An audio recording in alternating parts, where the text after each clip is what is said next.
not one, not two, but three former Nuremberg prosecutors with us. Two of them are at the table right now, Henry King and Ben Ferencz, who you'll hear from this morning.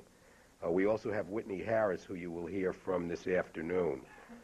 I am particularly proud of the fact that two of these gentlemen are my predecessors as chair of the ABA section of international law. Henry King was our chair in 1978, and Whitney Harris was our chair in 1954. We are also thrilled to have the benefit of leading legal scholars helping us to better understand the impact Nuremberg has had on the development of international law. What I'm really here to do is thank many people for putting this conference together. I want to particularly mention and start with Henry King. We would not all be here this morning but for the fact that Henry King, in his own inimitable fashion, buttonholed one of my other predecessors, Josh Marcus, and said, "Where were you guys on the 50th anniversary of Nuremberg? Why didn't you do anything? You need to do something this time." And when Henry speaks, we usually listen, and when we do, we're usually happy. And we did that. So I want to thank Henry for being the reason that we're here today and for his work on our planning committee in putting this program together. I want to thank Josh Marcus for relaying Henry's advice. He told me that Henry saw him and said, "You've got to do Nuremberg," and he said to me, "You've got to do Nuremberg," so we've done it. I want to thank Ingrid Russo and Demetrius Eleftheriou for their leadership in putting this conference together. They are our program chairs. Glenn Hendricks, our programs officer, and Aaron Schulthouse, a member of our executive committee who served on our planning group. Ray Adario, who generously allowed us to display the photos. Are the photos up? I didn't actually see them. Okay, the photos you saw, but I didn't see when you came in.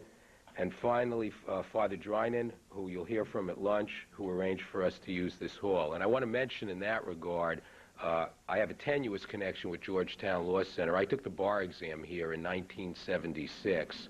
30 years ago. It was one building at that time, and it was much easier to find one's way around, but it's come a long way.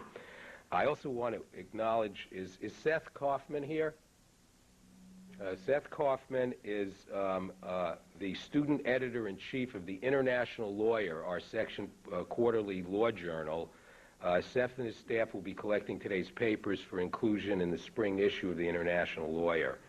And in that regard, I'd urge you, any of you who are not members of the section, to join. This is one of many activities that we do. We just finished our fall meeting with 650 participants in Brussels, Belgium. We had an international legal exchange trip to the international institutions at The Hague before then. We do public international law, private international law, international transactions, international litigation and dispute resolution. And if you're not a member of our section, you're missing something and ought to be. I'm particularly honored today to introduce a very special friend of the international law section, Karen Mathis.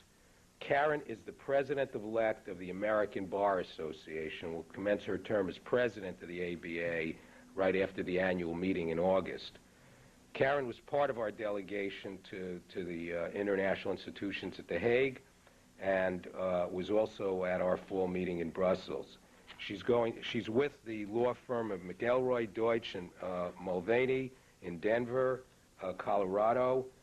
She's going to be a great president of the American Bar Association and will have a strong international agenda. And with that, I wanted to introduce Karen.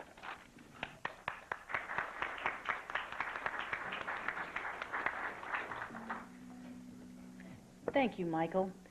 And Professors King and Ferencz, thank you so much for being here. I'm honored to share the dais with you. Today, we are reliving history. I think it's fitting that it's Veterans Day, and at the same time, you are recognizing the 60th anniversary of the Nuremberg trials. We honor veterans around the world, and Mike has already invited you to enjoy yourself and welcomed you to this conference.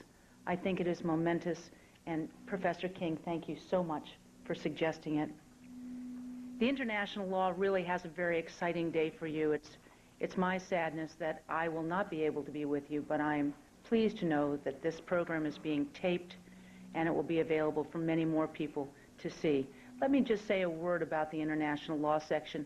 As Michael said, I've been privileged to join the section on its international exchange program to The Hague, where we were fortunate to see part of the Milosevic trial and to experience a later day result of what you gentlemen began some 60 years ago. And we are also joined by Professor Crane, who was the chief prosecutor in Sierra Leone. And I would just like to take a moment to thank you three gentlemen and any other prosecutors who are here who have believed so strongly in the rule of law that you faced daunting challenges, some cases personal danger, to see that the rule of law, the just rule of law, is administered throughout the world. Please join me in recognizing these incredible human beings.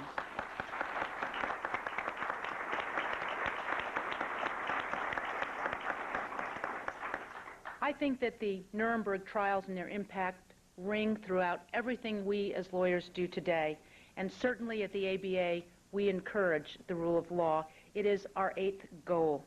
Now, the last 2 days, the American Bar Association has convened an international rule of law symposium here in the Capitol. And many of you I recognize from some of those sessions. And I, yesterday, was particularly impressed with the fact that we had 3 sitting associate justices with us and with members of the bar and the judiciary from 40 nations around the world. And I found it particularly interesting when a questioner asked the justices, "What is the rule of law?" And Justice Kennedy gave us his definition. I want to share it with you. He said the rule of law is 3 things. Government must abide and be bound by law. Second, law must treat all persons equally. The rule of law is not for the successful and the rich. It is for everyone. And third, that within each person is a core of dignity and humanity. And these truths we know, and therefore we can begin to define what rights are encompassed by these truths. And if you think about, as Justice Kennedy often does, he distills great ideas into very clear wording, both in his opinions and I think in this instance, his definition of the rule of law. He also said something I found very useful, and I intend to remember it, and so I offer it to you. And I think that the gentlemen who have been prosecutors knew it well.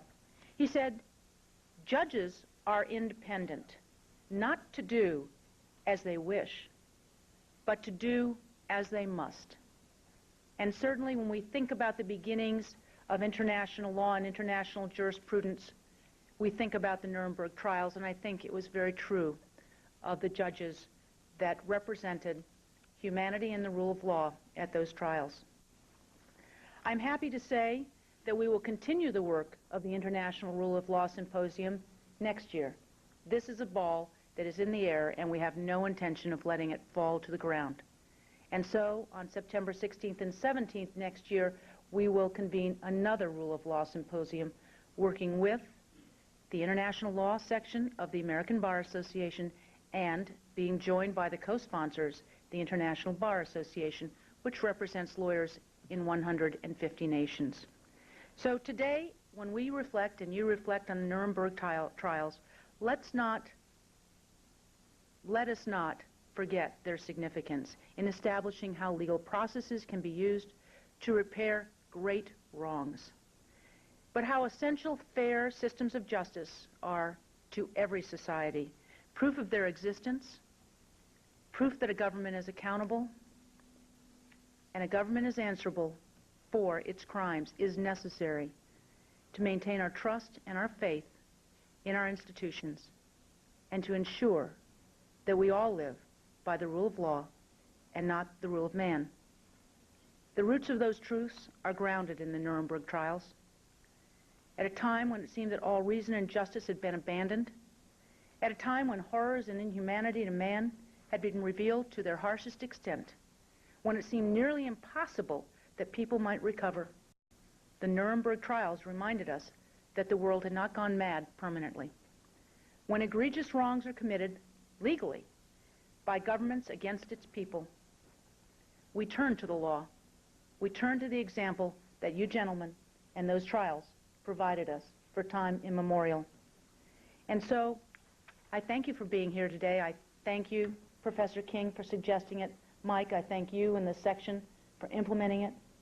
I'm excited to know that your proceedings are being recorded and videotaped so that they may be shown to many, many more people, and that we all can recommit to the rule of law. Thank you. Have a wonderful conference, and God bless you, gentlemen.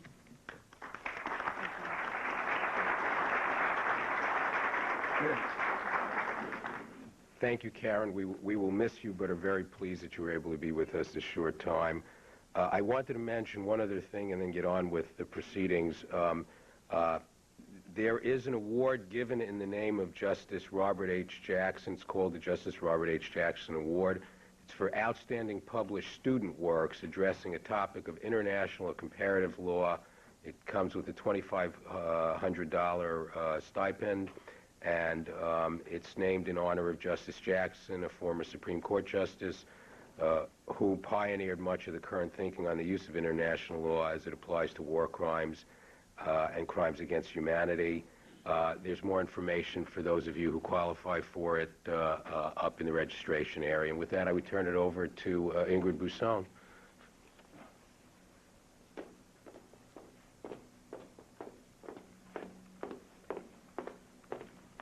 Thank you, Mike.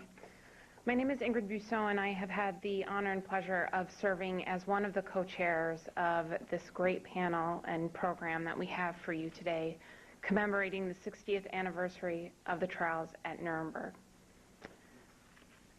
In the interest of time, we have elected to keep our introductions of our amazing, wonderful, and very gracious speakers brief throughout the day and get right on to their remarks, which you're all here to hear. Henry King is professor of law at Case Western Reserve University Law School and serves as their director of the U.S.-Canada Law Institute. In 1946, as a young corporate associate for the prestigious New York law firm of Milbank Tweed, Henry King received an assignment that would change his life. He joined the U.S. prosecution team at Nuremberg, where he participated in the preparation and trial of cases against Nazi war criminals, including members of the German General Staff and High Command. Mr. King has had a long and distinguished career in international law, much of it dedicated to ensuring that the memory and lessons of Nuremberg are not lost. It is my great honor and pleasure to introduce Professor Henry King.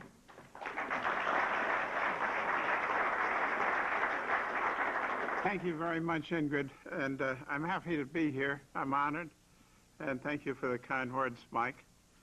Back to business. Nuremberg marked a beginning, a new era which individuals and nation states would be guided by a set of enforceable rules in their behavior toward one another.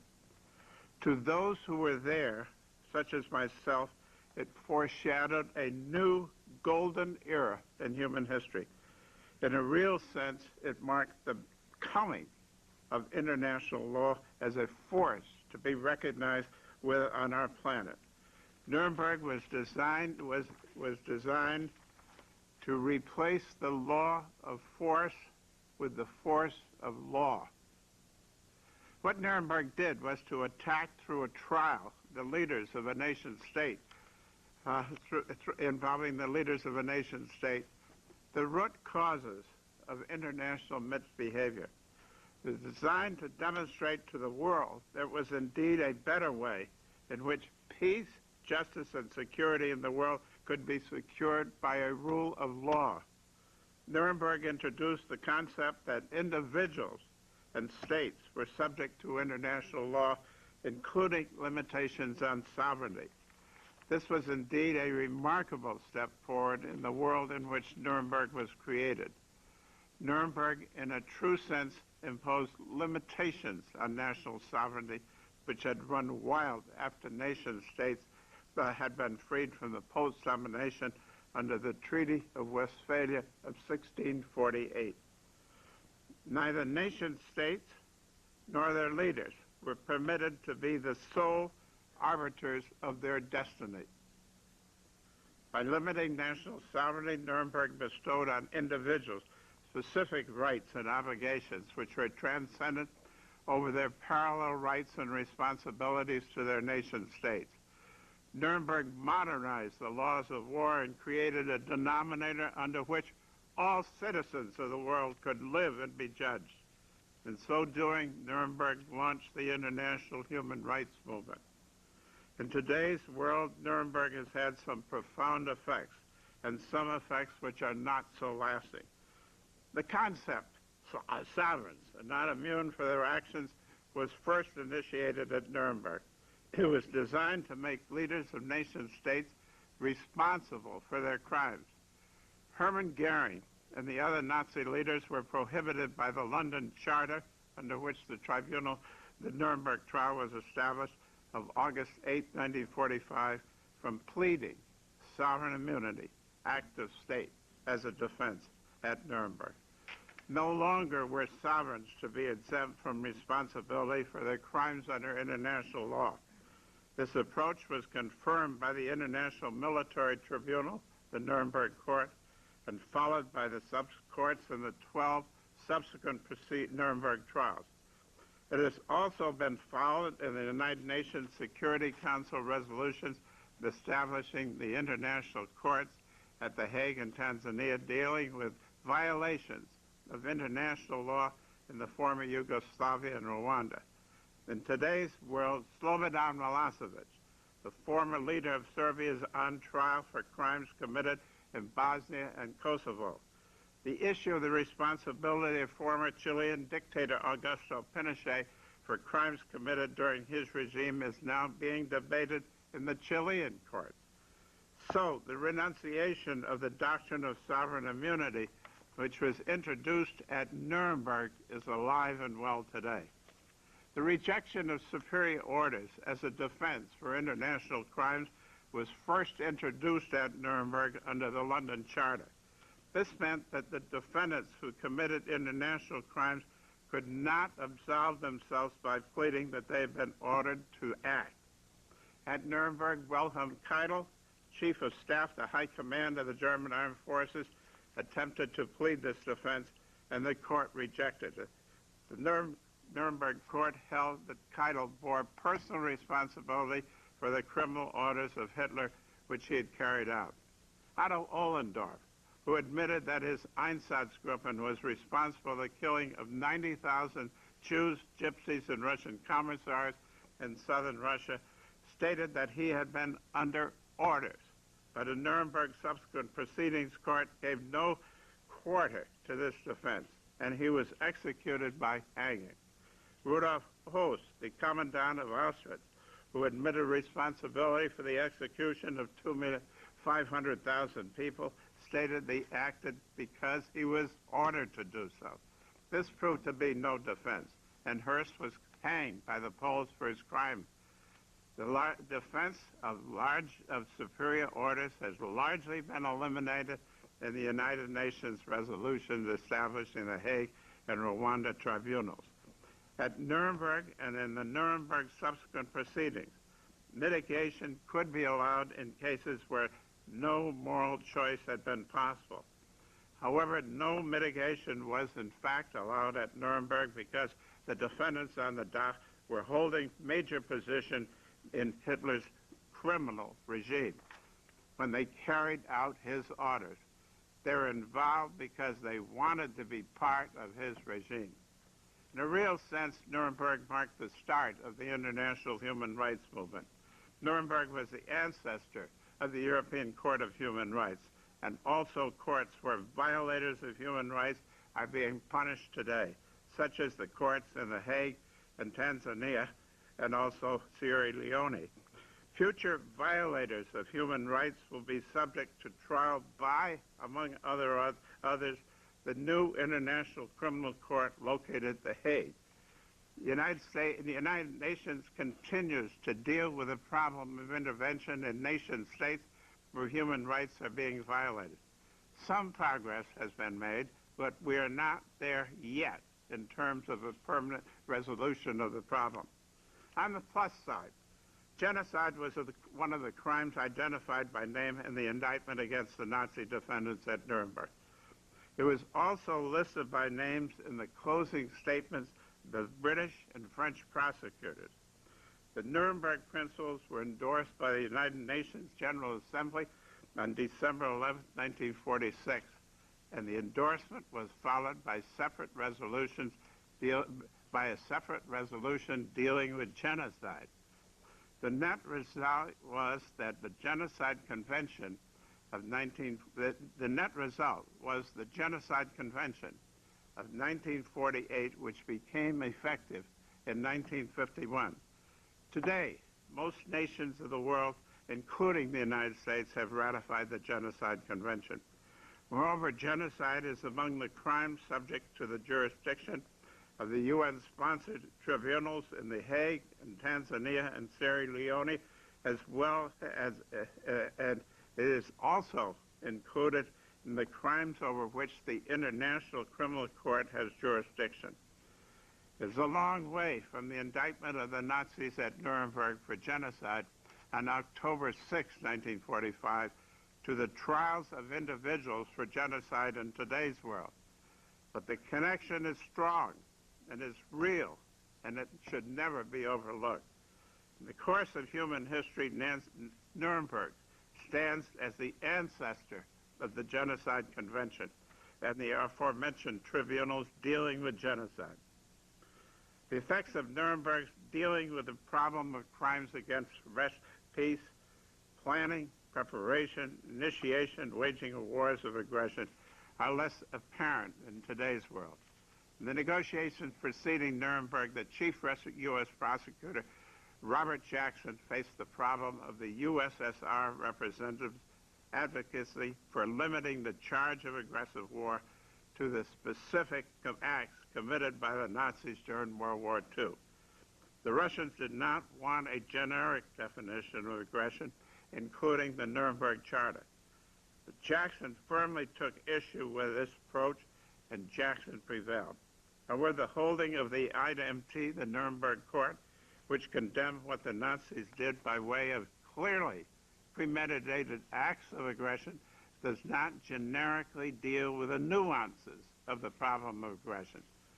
Subsequent to Nuremberg, attempts have been made to define aggression generically, culminating in the United Nations General Assembly resolution endorsed in 1970. However, this definition has not been recognized by the major powers such as the United States. Aggression was not included in the charges set forth in the United Nations resolution establishing the Hague and Tanzania Sierra Leone tribunals. In the Rome Statute established in the International Criminal Court, the crime of aggression was specifically included as part of the court's jurisdiction. However, this charge will not become effective until aggression is defined, and the resulting definition is approved by 7/8 of the parties to the Rome Statute.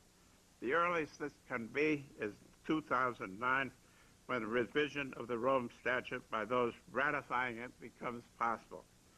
Robert Jackson, the architect of Nuremberg, felt that aggression was the most important crime dealt with at Nuremberg. An aggressive war remains an essential item on our international agenda today. A major problem is to reconcile the doctrine of preemption with the provisions of the United Nations Charter dealing with aggression. In the trial of Saddam Hussein, aggression may well be dealt with for the first time since Nuremberg. Robert Jackson, were he alive today, would indeed be pleased with this development. Nuremberg was, in essence, an American creation that resulted in a giant step forward for the entire world. By contrast, the rest of the world is going forward today, while the United States is moving backward and away from the rule of international law. At Nuremberg, Robert Jackson said, quote, As we pass a poisoned chalice to the lips of these defendants, we pass it to our lips as well, end of quote. But the United States has since fought this principle tooth and nail. For example, in signing the Genocide Convention, the U.S. included provisions which in essence permit the U.S. to self-judge the application of the Genocide Convention vis-a-vis U.S. behavior. Moreover, the U.S. opposed the International Criminal Court because it did not want U.S. soldiers tried by the court without the consent of the U.S. Yet the U.S. has supported the application of the Nuremberg principles to others, as evidenced by the U.S. sponsorship of the UN Security Council resolutions providing for the trial of individuals and for crimes committed in the former Yugoslavia and Rwanda. Nuremberg's potential has never been fully realized for enforcement purposes. Ideally, Nuremberg should serve as a beacon light for the prevention of crimes, as well as for their punishment. If its rules were all firmly in place, it should act as a deterrent to those who would commit international crimes, crimes against peace, war crimes, crimes against humanity, and genocide. In many countries of the world outside the United States, the Nuremberg principles are revered. Let us take Germany, for example, whose citizens were the target of the Nuremberg proceedings. By a unanimous vote, the German Reichstag endorsed the International Criminal Court, and there are provisions in the German Constitution prohibiting the crime of aggression by Germany. Moreover, the city of Nuremberg will be commemorating the 60th anniversary of the opening of the Nuremberg trial on November 21, 2005.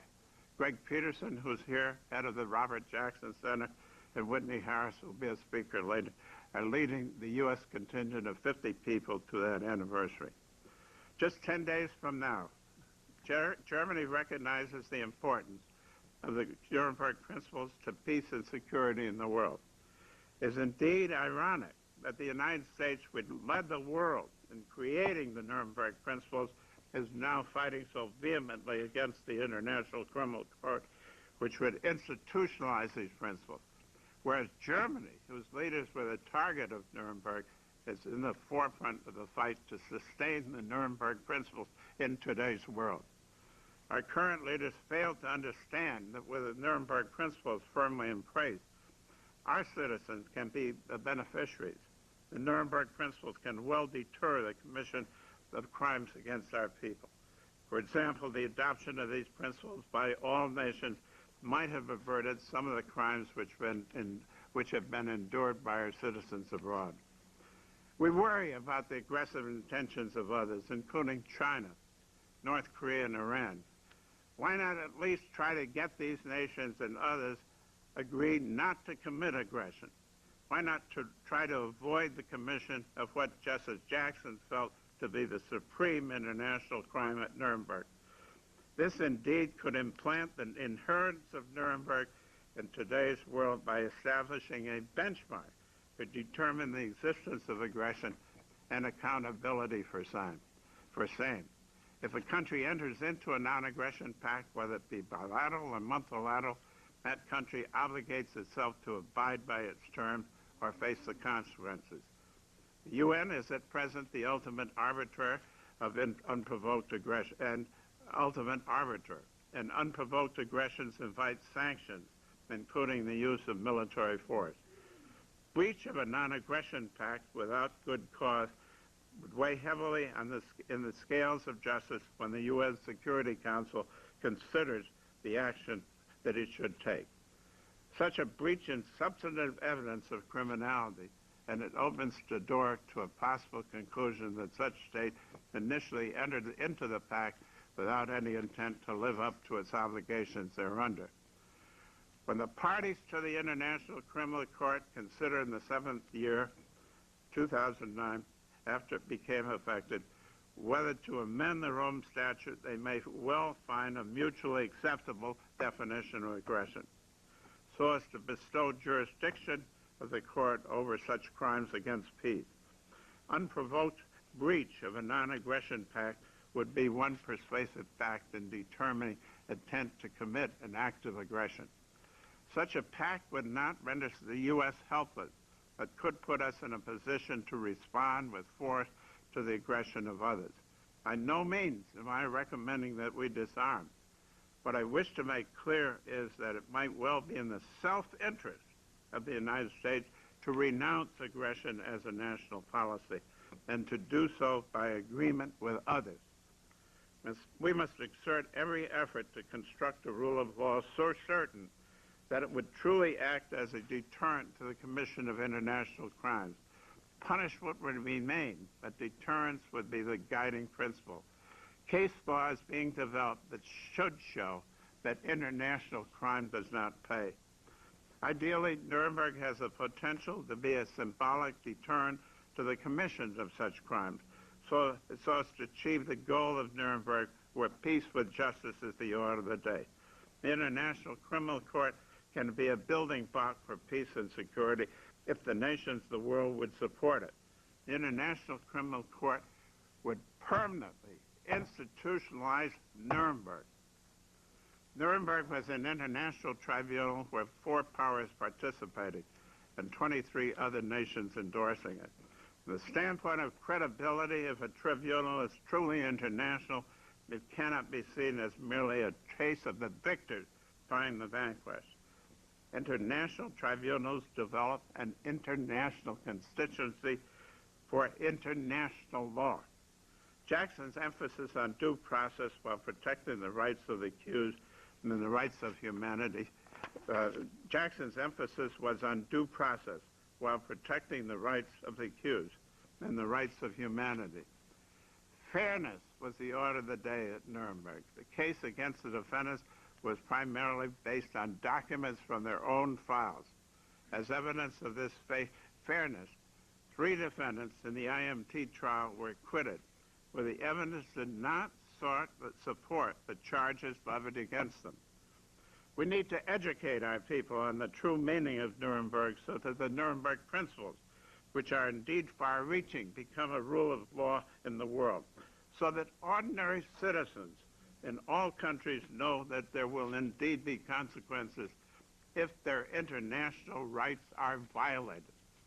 These are good principles, and they must guide our behavior by adherence to them, with no country exemptions, including the United States.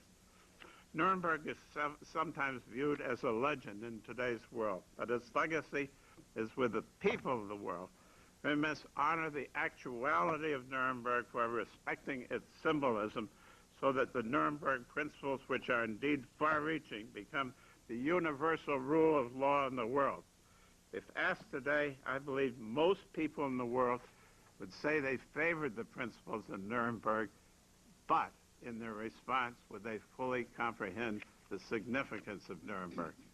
Nuremberg emphasized dramatically the role of lawyers in the world. We should indeed never forget that if Winston Churchill and Joseph Stalin had their way, the Nazi leaders would have been summarily executed. But Robert Jackson and U.S. Secretary of War Henry L. Simpson felt there was a better way, a legal way, to deal with the Nazi leaders for their crimes. They wanted fairness rather than vengeance to be the order of the day, and I believe the world is measurably better for it. Moreover, our understanding of the Nazi era, an era which hopefully will never be replicated, has been beneficial because we learned how the checks and balances on power in a democratic system were destroyed by the Nazis. What Robert Jackson wanted to do at Nuremberg was to build a framework of international law that would guide the relations of individuals and nations for the future. He believed that the international context as it existed in the mid-20th century was not cast in concrete, but could be improved, immeasurably so. In the public sector, the profession of international lawyer is largely derived from Nuremberg. The approaches to the doctrines of sovereign immunity, universal jurisdiction, the issue of superior orders are all derived from Nuremberg. Human rights today have an international status because of Nuremberg. Nuremberg demonstrated what contribution lawyers could make to peace and justice and to the creation of a world in which individuals violating sound rules of international behavior would be punished for their crimes. A world governed by the Nuremberg principles would be a world of certainty, predictability, where individuals and nations could plan for the future and make their dreams come true. We have not achieved this ideal yet, but I am confident that over time we will. Before closing, I want to say a few words about Robert Jackson, the father of Nuremberg. As Francis Biddle, the American judge, said, quote, "It would have been no Nuremberg without Robert Jackson." There are three aspects of Jackson's character that impress me most, namely his fairness, his courage, and his vision. As evidenced by his speech before the American Society of International Law on April 13, 1945, which preceded his appointment as the U.S. representative in negotiations for the trial of the Nazi war criminals, Jackson wanted findings of guilt to be supported by proper evidence. There is not sufficient evidence of guilt. He believed the charges should be dismissed. This sense of fairness stood him in good stead in negotiations for the trial, in which he maintained, in the face of USSR opposition, that there should be a presumption of innocence in the case of all defendants. Jackson wanted to secure proper legal representation for all defendants. He accomplished this with the financial help of the Allied Control Council and the caliber of at least several of the defense counsel representing the defendants was very high.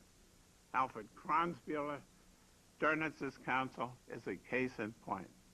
Robert Jackson wanted the case against the defendants to be based on their own documents and with less reliance on witnesses. He followed this principle in the course of the trial. The International Military Tribunal commented on this in its opinion.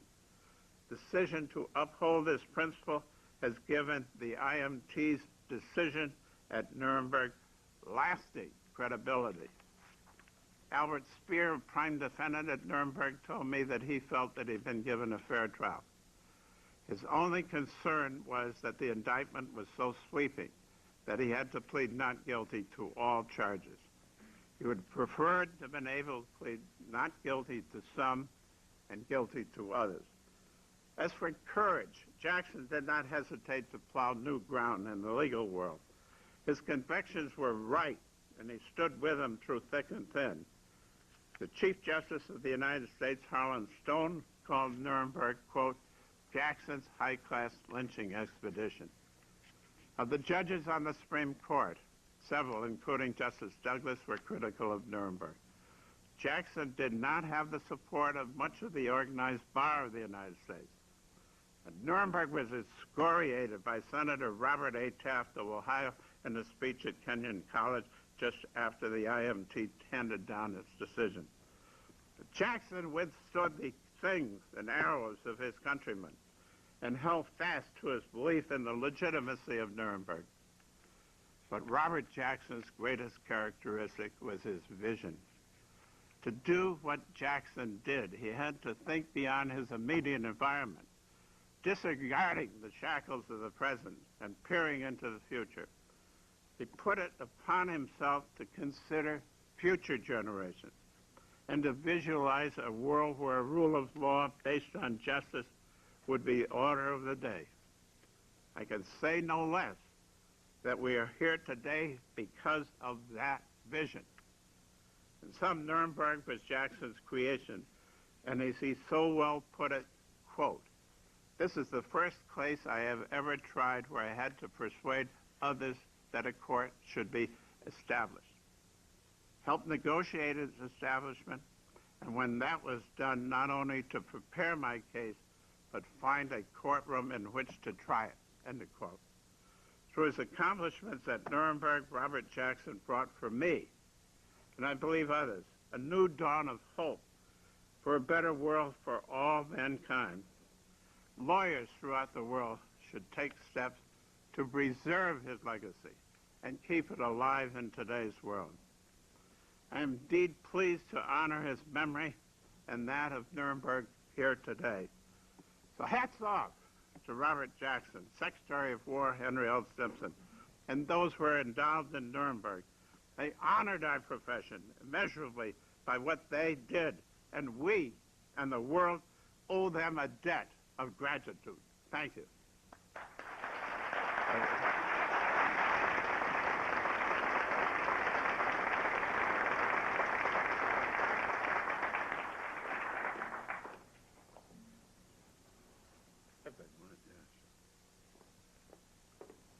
At this time, Professor King would be happy to take your questions.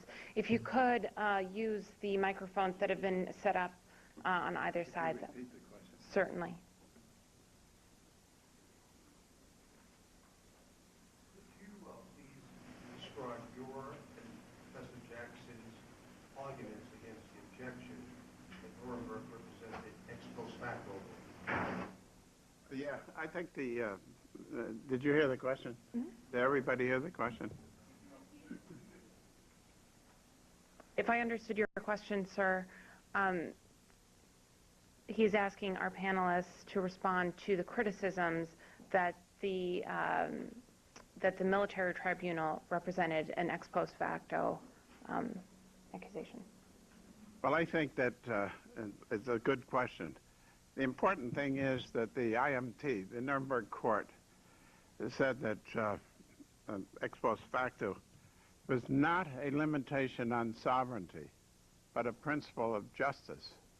And this Albert Speer, for instance, one of the main defendants at Nuremberg, told me that indeed it would have been injustice not to convict the defendants at Nuremberg. They were guilty of sin, and they know it. And many of them had legal opinions of what they did, like Keitel had legal opinions as to what he did was wrong. It violated customary international law. So I think that you had to start somewhere. There was the Kellogg-Briand Peace Pact, which was used extensively in the case of preparing the case at Nuremberg. And also Germany violated all the treaties of Locarno, providing for arbitration of disputes with individual countries which were subject to invasion. That's my answer. Thank you. Yeah. I would just supplement Henry King's rousing speech on the question raised of whether the Nuremberg trials were applying ex post facto law. The tribunal did go into that question extensively in its judgment. It drew upon the fact that after the First World War, efforts were made to try the Kaiser for the crime of aggression by invading Little Belgium, etc. It was given consideration in various League of Nations committees, and a group of experts had recommended that the Kaiser be tried for the crime of aggression. But the diplomats then concluded that since no head of state had previously been tried for that particular crime, it would be ex post facto to try the Kaiser, and he was not put on trial for that crime. In fact, he lived his life out in Holland. The committee, however, the legal committee, was very specific in expressing the wish that in future, however, things would be different, and that the crime of aggression would be punishable even if committed by a head of state. So these precedents were already there, as well as the various treaties to which Professor King has referred, the Kellogg-Briand Pact. And based upon all of this, as well as the numerous invasions by Germany of neighboring states, France, Belgium, Holland, Norway, Soviet Union, etc., the court was convinced that the ex post facto argument, which is designed to prevent you from trying a person who didn't know that what he was doing was a crime, was not applicable under these circumstances. Certainly they knew that what they were doing was a violation of all these precedents, and therefore they could find them guilty. Sir, your question? To follow up with what you said, two comments. I'm not on, but I guess you can hear me. I had a meeting in Israel with Justice Moshe Landau, a number of years ago, the Chief Justice who presided at the Eichmann trial. And I asked him, Justice Landau, how is it that you, sitting in Israel, a state that was not created at the time of Eichmann's heinous crimes, found the jurisdiction to sit in judgment of Eichmann's behavior? And he indicated a theory of universal jurisdiction, which is part and parcel of the evolution of international law. So that when people suggest things like ex post facto law, we must look at international law as dynamic, developmental, and justice-oriented, as Mr. King has suggested. So that Justice Landau simply said, we are the state of the people who were the victims of the crime of of Adolf Eichmann, and therefore we took jurisdiction. And I don't think that decision, although it's been discussed by scholars, has really been ever contested by the people who were victimized by the behavior of that particular individual. Well, I think it's a well-known doctrine today. Universal jurisdiction emanated in part from Nuremberg, where the court supported the concept of universal jurisdiction, and also it has been carried through. It's part of the restatement of the Foreign Relations Law of the United States. It was used in the John Germanic case. It's pretty well recognized in many areas of the world today. It's the idea that some crimes are so terrible that they can be tried in any court at any time. And the crimes against humanity were monstrous. For instance, the day I arrived at Nuremberg, Rudolf Host, the commandant of Auschwitz, was saying that he was responsible for the killing of 2,500,000 people at Auschwitz, and 500,000 additional who were sick. So universal jurisdiction is a concept that is becoming increased. It's recognized, I believe, in the Torture Convention, the UN Torture Convention. And I think it's very important to keep that in mind. Emanated substantially from Nuremberg. Not the first was applied in the case of pirates, but it emanated from Nuremberg to a large extent. Sir? At Nuremberg, representatives of the civilized world brought before the bar of justice members of a regime which told some citizens they had no rights, caused some aliens to become disappeared, ran secret prisons abroad, practiced torture, launched aggressive war and called it preemptive, claimed that international law was trumped by military necessity, and claimed that its actions were not subject to judicial review. We called that criminal then. What are we to call those behaviors today, to the extent that we find that they are practiced by the present administration in Washington? Well, that's a tough one. In the abstract, of course, you have a good point there. I don't question it. But we haven't got that far in the rule of law. We're moving in the right direction. And many nations, 100 nations, have acceded to the International Criminal Court, which would outlaw some of those practices. Progress in this area is glacial, and Jackson said it should progress, not by leaps and bounds, but over a course of time. So, do you have a comment on that? I will have an extended comment on that in my remarks. Okay, good. Well, so can you wait that long? Okay. Sorry. I don't know if we'll survive that long. Just what I'm saying is, but I have a whole speech on that, if you want to hear it. No. But I give it to you privately. But that's Ben's subject today. Yeah, right. This is really a personal question for both of you. I live in a country, I'm an American, but I live in a country which has abolished the death penalty. How do you feel today about the death penalty? Let's assume that it was found in the United States to be a cruel and unusual punishment by the Supreme Court. Would you still believe that the death penalty should be applied in situations such as those you lived through in Nuremberg? Well, on that one, the problem at Nuremberg was that these were people who were unbelievably criminal. They all had some connection with massive murders in Nuremberg. If you're ever to have anybody who was going to be subject to the death penalty, they were on the dock at Nuremberg. Some of them were quite sadistic. And I got carried away with the desire to bring justice to the world. I worked hard on it.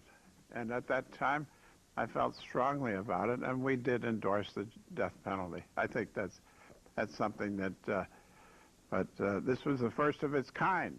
And there are Europeans who do not like the death penalty, and it's not provided for in the International Criminal Court.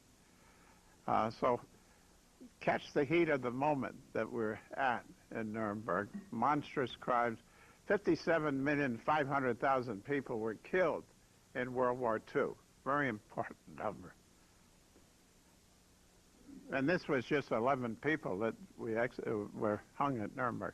What do you say to the criticism that your trial dealt with a very top echelon and that subsequent trials got into maybe the second echelon, but that hundreds of thousands of people who were complicit in the mass murder actually got away scot-free, and that the United States started to recruit scientists who were war criminals for their own Cold War purposes, and that the process really wasn't carried through by the German courts to the extent that very serious war criminals ended up paying no penalty at all or very minor sentences? My answer is that Jackson said, and I'm very well aware that you couldn't try everybody. What he did was he take the head of each sector of German life. He felt that by taking 21 criminals, that he would accomplish miracles, that this would be a precedent, and he wanted to have this as a precedent in the German context. There was some follow-up, but it's not uniform, and you're correct in that. But Jackson had the idea you can't try everybody. And the concept of Nuremberg is that the sovereigns are responsible. You can't try wholly the German people. And he said that, Jackson said that if people were criminal, then they should be pursued under the principles of Nuremberg. Nuremberg was a first case. To what extent did you have your eye on history at the time, versus to what extent were you just thinking this is a one-shot affair? And to the extent that you might have had your eye on history, what was the general hope or thought as to what might have happened next?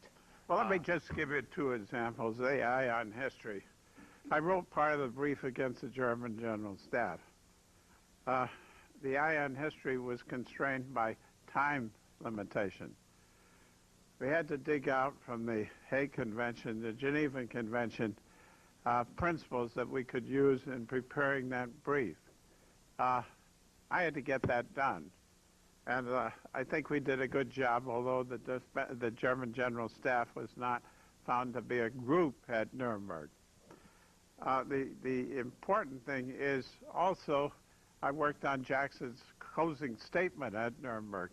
What you're concerned there is getting the job done. I stayed up all night on July 26, 1946, working on it, and I thought that my golden words would be used. Well, Jackson didn't like ghosts. He didn't take ghosts. What he wanted was to do his own thing. But I felt hopefully some of my substance was there. We were under great time pressures. At least I felt great time pressures. We had a sense of history in the closing statements, which I first drafted. I had a chance to sit back and reflect. And in the closing statement in the Mills case, I had a sense of history. And I think the important thing was that you were at great time pressures. The job had to be done. And the important thing was to keep your balance. You got to get the job done. You got to get the case prepared. Reflection, as far as I was concerned, in the closing statements that I wrote. So that's the way it worked. Are there any additional questions? Thank you. I think we'll move on to the much anticipated remarks of Benjamin Ferencz. Ben Ferencz fought in World War II as a private in the U.S. Army. Having witnessed the atrocities of the war firsthand, Ben Ferencz, a graduate of Harvard Law School, served as an investigator of the German war crimes, and eventually became chief prosecutor of the second phase of the Nuremberg trials, the Einsatzgruppen trials. After the trials at Nuremberg, Mr. Ferencz returned to private practice in New York. In the intervening years, he has devoted himself to the cause of international criminal justice and the pursuit of world peace. A true believer in the power of the rule of law over the use of force, Mr. Ferencz most recently served as a member of the informal working group on the crime of aggression established by the Assembly of States Parties to the Rome Statute of the International Criminal Court. Please help me in welcoming Ben Ferencz.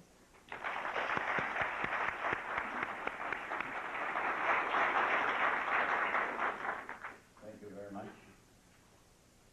My instructions to Mr. Biowicz was to don't cover anything which Henry King has covered, and don't cover anything which Whitney Harris will cover.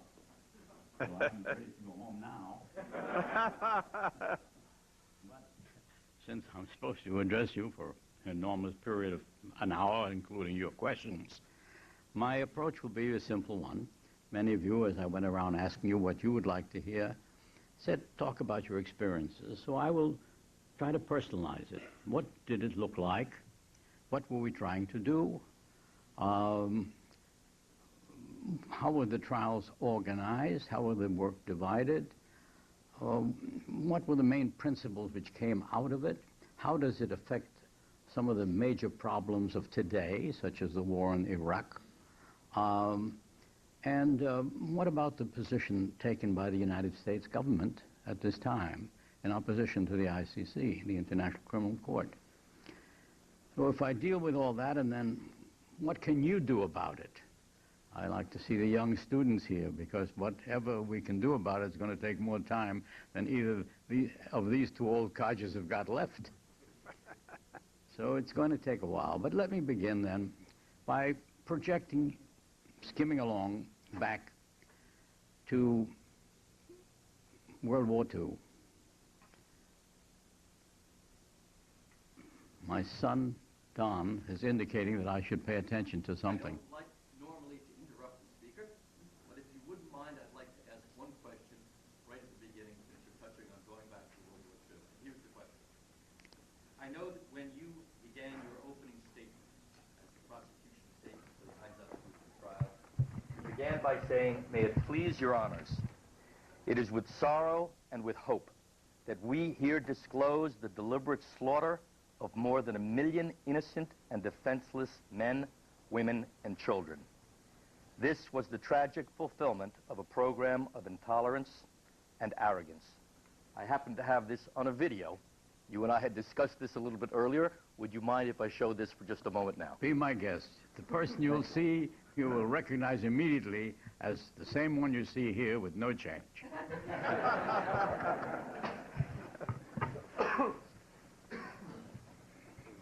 You're now ready to hear the presentation by the prosecution.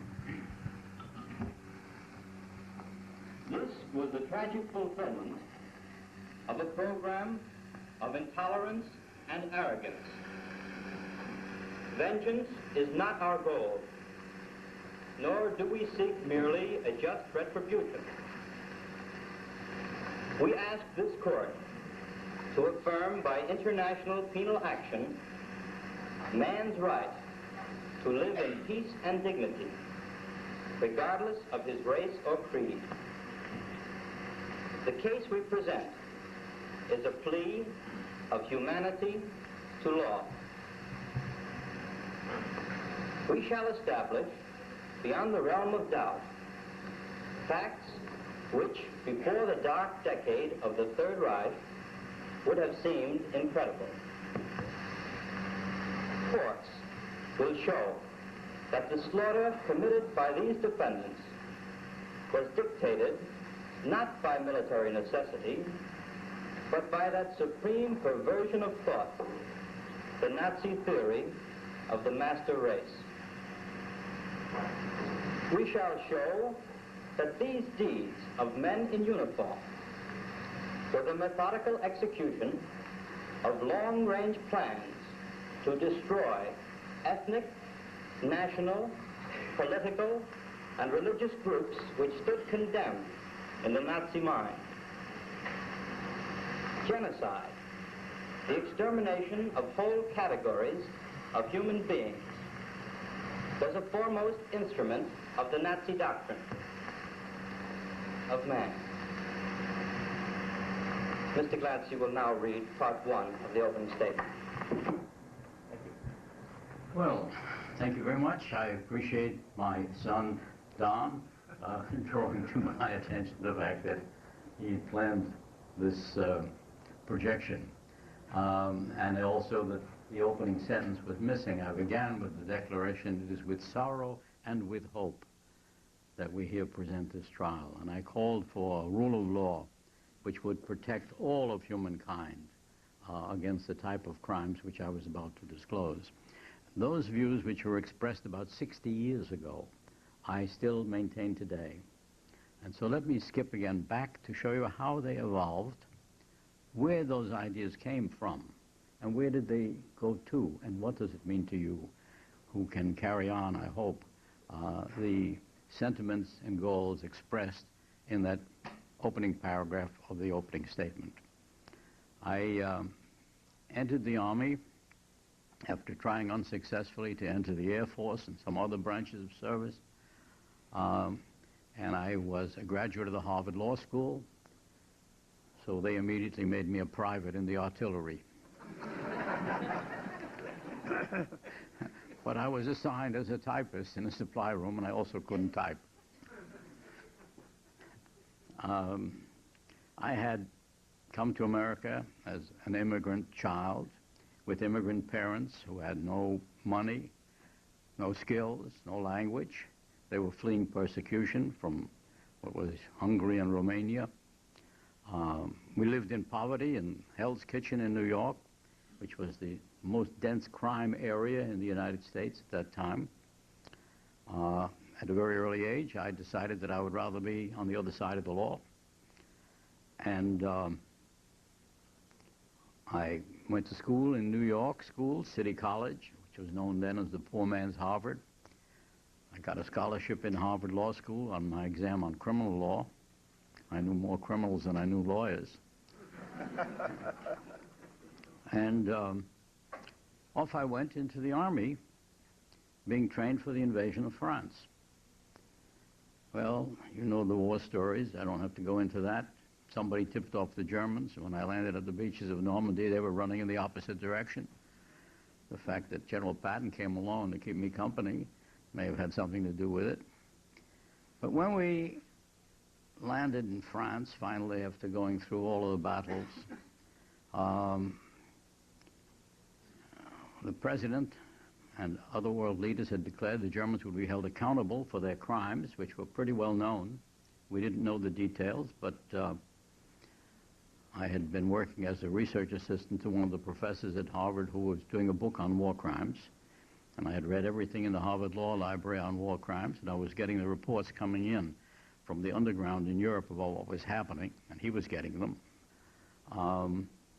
So we had a fairly good idea, and the Germans had been warned because we were concerned with ex post facto, and they were told early that they would be held to account. The first trials which we encountered, and I mention this because they have been all but forgotten, perhaps for good reason, are the military commission trials. My first assignments,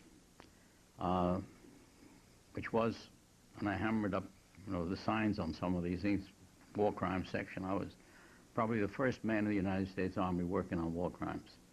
The officers who were assigned to do it in the judge advocate section They were familiar with conduct unbecoming a gentleman. They were not familiar with the mass murder and genocide. But the first reports we came in were that Allied flyers had been shot down and were beaten to death by the people on the ground. Orders had come out of Berlin to treat the Allied flyers as war criminals. They are bombing innocent children, civilians, etc., and treat them accordingly. And that's what they did.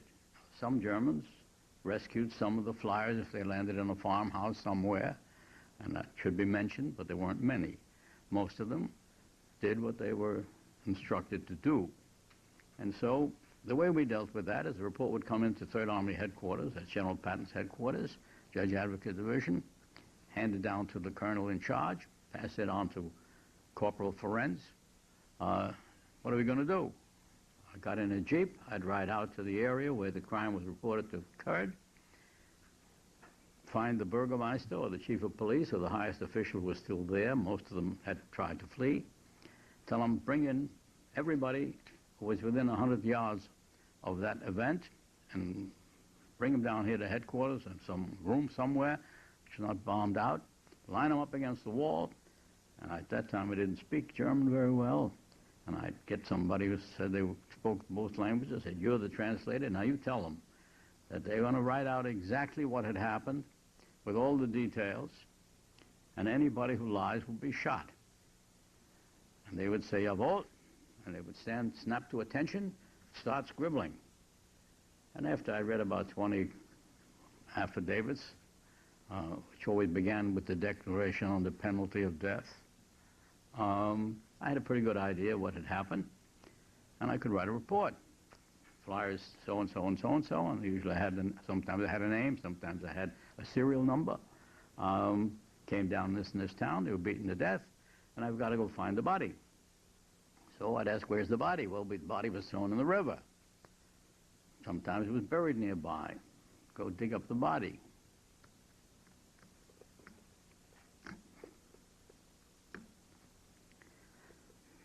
And you excuse me, but there are flashbacks to these events which are very real. I better move on. I dug up bodies with my hands, and I write the report. And it was then the basis for prosecution. We also began to run into people roaming around in groups who looked like they were dying. They were skeletons. They wore rags or pajama-like garments. We didn't know the term concentration camp. We knew they were located in various areas. We had a map, and we knew in advance before a tank division would hit an area that there was a camp there of laborers of some kind. And I'd get a report, rush out to the area. The first one was a sub-camp of Buchenwald. Come into the camp with the tanks in there, total chaos.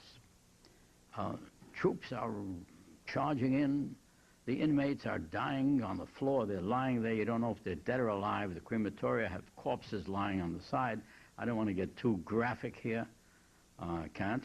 But the inmates are catching the guards occasionally, beating them to death, burning them alive. Try that one on for size. And I'd go into the Schreibstube, the office, collect the records there, whatever they were, the Totenbücher, the death registries, listing how many people had been killed each day by name. The Germans were very methodical. Put it down, then they put next to them the cause of death. Auf der Flucht erschossen was page after page after page, fictitious declaration, shot while trying to escape, or died of typhoid. Every disease was in the camp. Dysentery, lice, you name it. The object for me was to get that evidence and get out of there as fast as I could, and which is what I did, and maybe move on to the next camp because we were moving very rapidly, or get back to headquarters and type up the report, attach the enclosures, present the death registries as evidence, the affidavits which I'd taken from some of the inmates who were able to give affidavits, and there was some. And that case is ready for trial. And I did that in half a dozen camps at least, Mauthausen, Buchenwald, Ebensee. These are names that may have been forgotten, of massive death camps. The people who were arrested in connection with the operations of those camps, or for the murder of flyers, were tried by U.S. military commissions. I had lunch one day about a year or so ago with a very nice lady, a colonel in charge of U.S. military commissions for the U.S. Army, the Pentagon now. She never heard of these things. Never heard of them. These military commissions were set up in the Dachau concentration camp. I hammered up the sign. I have a picture of me hammering up that sign. All of my archives of this period are with the Holocaust Museum in Washington. I recommend you go and see them. U.S. Army, Third Army War Crimes trials, War Crimes commissions. And the way they went was that they bring in 30, 40 of the defendants. They had signs on them, like these reserved seating signs on their chest with a number. The court consisted of 3 Army officers. If any of them had any legal training, it was purely coincidental. One was assigned defense counsel, one was assigned as prosecutor, then the judge had a higher rank. They'd say, Herr Schmidt, stand up. You, Herr Schmidt, jawohl. You are accused of being a guard in the concentration camp at Buchenwald, where inmates were systematically tortured and beaten and starved, and you were accused of being an accomplice to those crimes. What do you have to say? I'm innocent. I was acting under superior orders. I never did anything. I was the cook, or some such malarkey. That's it. Sit down. Next.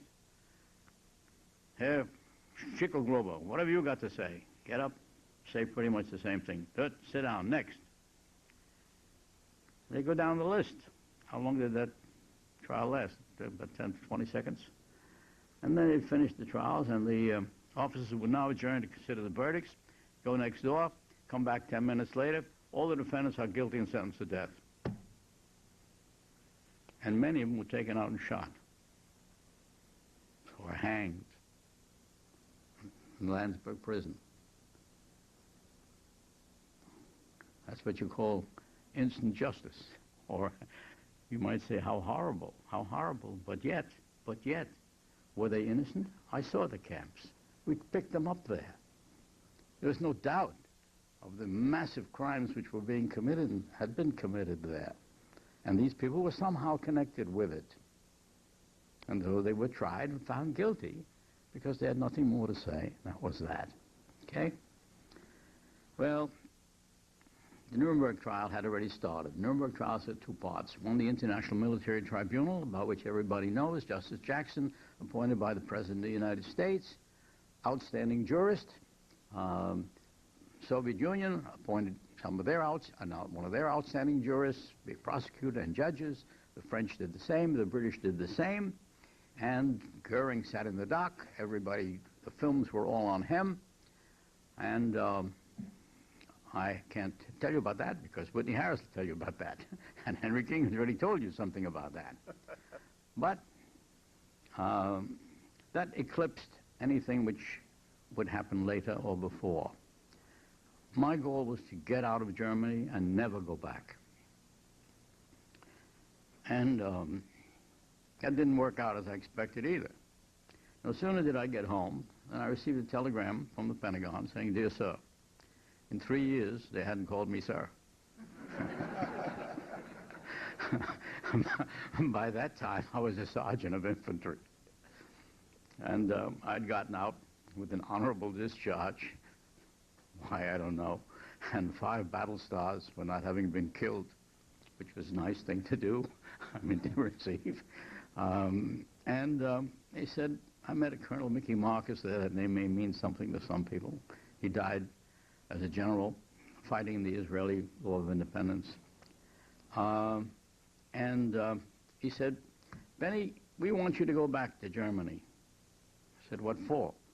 He said, well, to do what you were doing before, with the trials in Dachau are still going on. We'll make you a full colonel. So they're going to promote me from sergeant to colonel. And I said, I go back into the army? He said, yes. I said, first you have to declare war on Germany and be losing. I said, no way, I'm not going back into the Army. He said, well, look, we need you. We need you. Suddenly they needed lawyers. They didn't need us all the time before. I don't blame them. I couldn't dig a ditch. I was a rotten digger. And foxhole that I lived in. He said, well, you can go as a civilian. We'll give you equivalent simulated rank. And I said, does that mean that I can tell the lieutenant colonels what to do? He said, yes. I said, no, wait a minute. I went out and called up my girlfriend who'd been waiting patiently for about 10 years.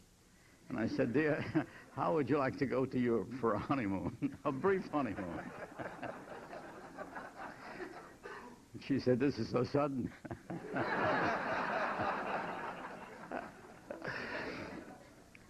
Well, I went, but to give you a preview, I came back 10 years later with 4 children born in Nuremberg. My son Don is here as one sample of that, born in Nuremberg. What I did in that interval, I will explain briefly. So I went back, but I was hijacked by General Telford Taylor. General Taylor was a Harvard Law graduate, had important posts in the Roosevelt administration. He had been in military intelligence during the war, and he had been selected by Jackson, on whose staff he was at the time, to do what we call the subsequent trials. It was recognized by most people that taking one trial of 21 defendants, no matter how high their rank, wouldn't give you a fair picture. Somebody raised the question here, one of the questions, what about the rest of them?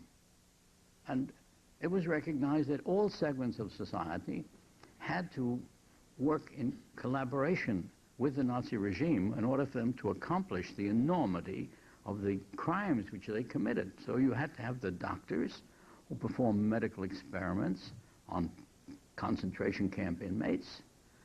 You had to have judges and lawyers who perverted justice by convicting people for political reasons. You had to have the generals, which Henry King has spoken about. You had to have the foreign ministers. We had a trial of foreign ministers. And that would give, and of the industrialists who financed the construction of the concentration camps and used the slave laborers and worked them to death for their industrial production.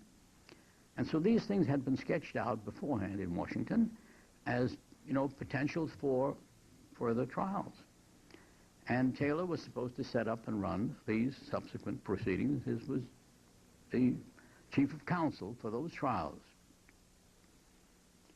And his first assignment to me was, look, he said, you know all about investigation, collecting evidence, and you go to Berlin, set up a staff, go through all the archives that are still available there, the foreign ministry archives and any of the German agencies, dig out what we need, because as every lawyer knows, if you have the defendant and no evidence, you've got nothing.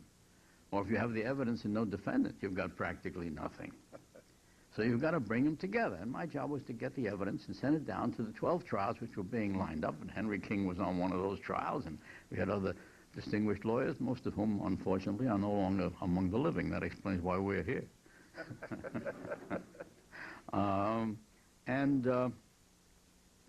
So I did that. And the staff, about 50 people. Berlin was all bombed out. It was, you know, we got bombed out offices. It was very rough. The population was starving. They had other things on their mind. We found the Berlin Document Center, a little villa.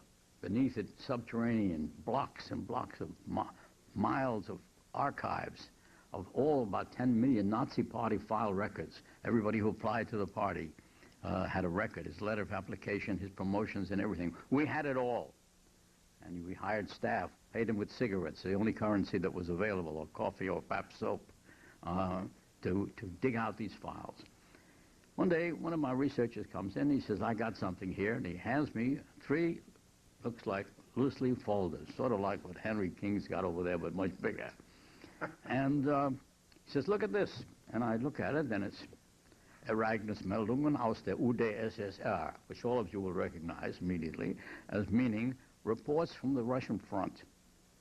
And these are reports of Einsatzgruppen, which we've never been able to translate, special extermination squads, we call them, whose job was a very interesting one.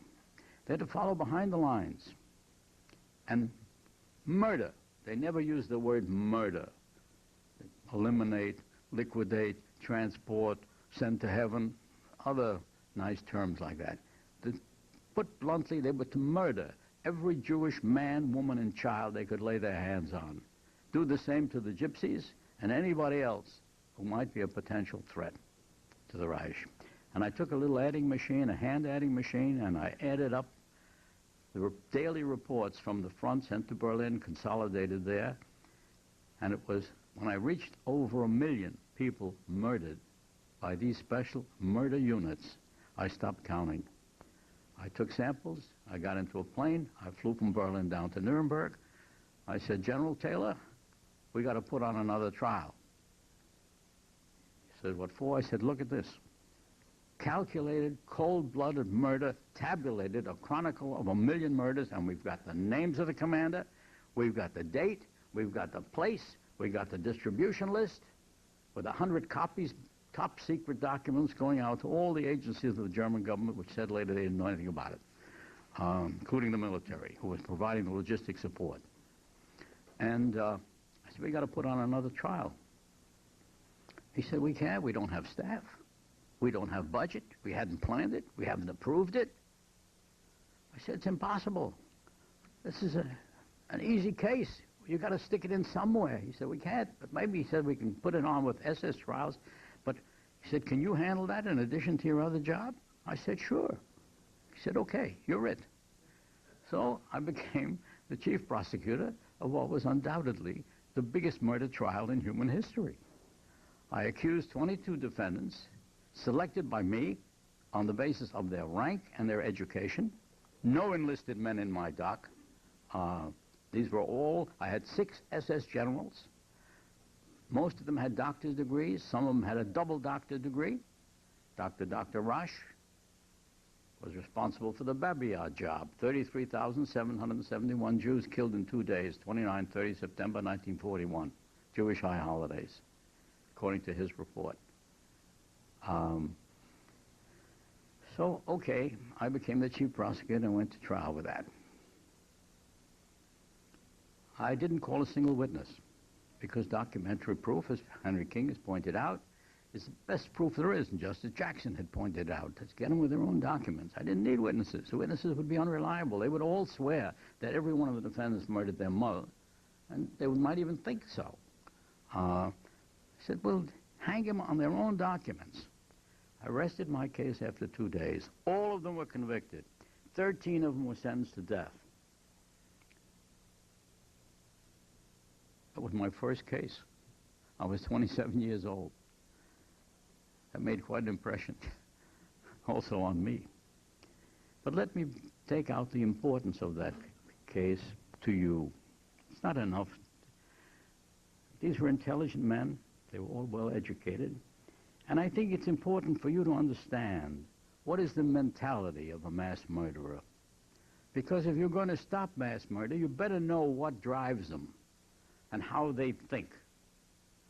And the best explanation that I ever got was from my lead defendant, mentioned by Henry King, Otto Ohlendorf, SS General, Dr. Otto Ohlendorf, Doctor of Economics, father of 5 children, handsome young man, intelligent, articulate, and reasonably honest. And he was asked at the trial, did you kill 90,000 people, according to your reports? He said, I don't know.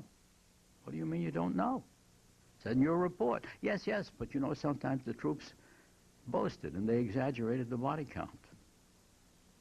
Could it be 70,000, 80,000? Yeah, it could be.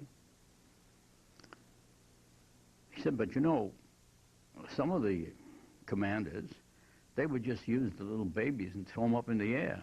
And she used them for target practice or smash their heads against a tree. I never let my men do that. I told them, when the mother has an infant, let the mother keep the infant. Otherwise, she's screaming all the time. Hold the infant to her breast. Aim for the infant. because then you'll kill both of them with the same bullet. You'll save ammunition and she'll be quiet. So he was a real humanitarian, this fellow Ollendorf. But I said, look, why did you have this kind of a mission to go out to kill so many people? And he said, well, it's obvious. It was self-defense. Self-defense? Where do you come off with self-defense? You go attack France, Belgium, Holland, Norway, Sweden, Soviet Union. Where's the self-defense? None of them attacked you. Ah, yes, he said. But we knew they were planning to attack us.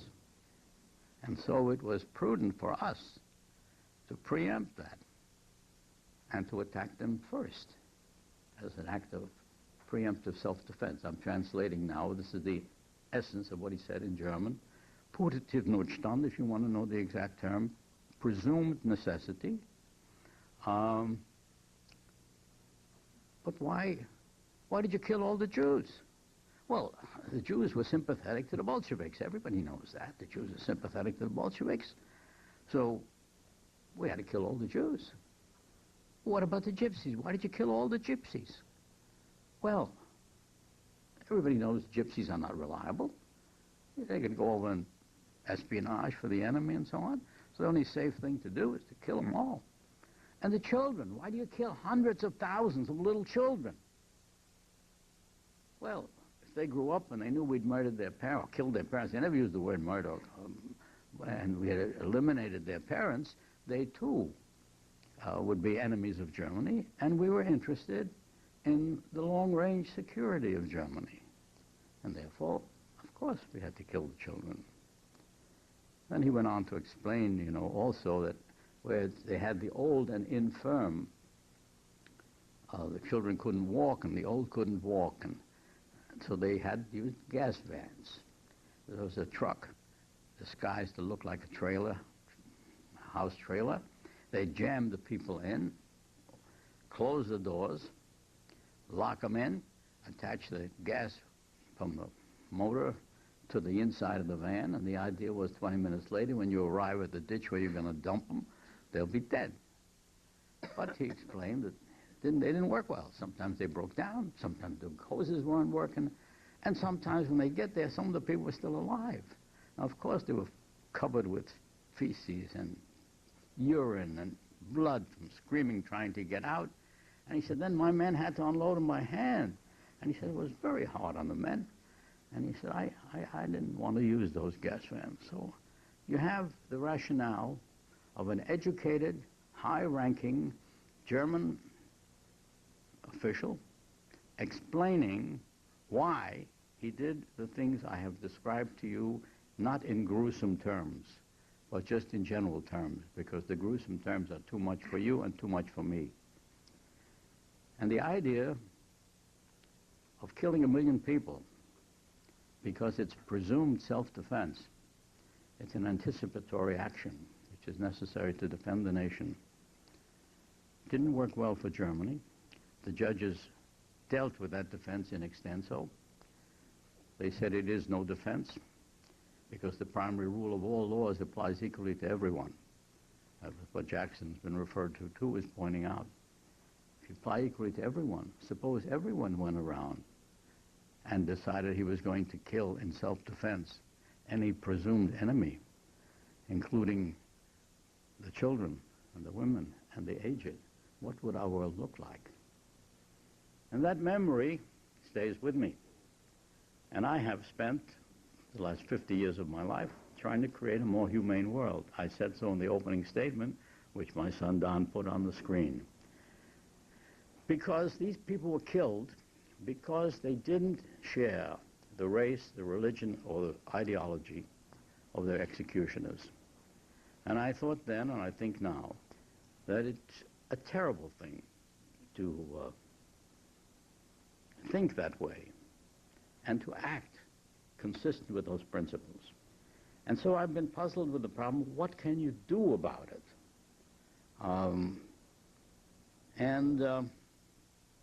I have thought deeply on the problem. If you look at my website, which is my name, benferenz.org, you'll find I've written many books on the subject, dozens of articles, dozens of speeches. And it's not an easy problem. It will take a long time to resolve.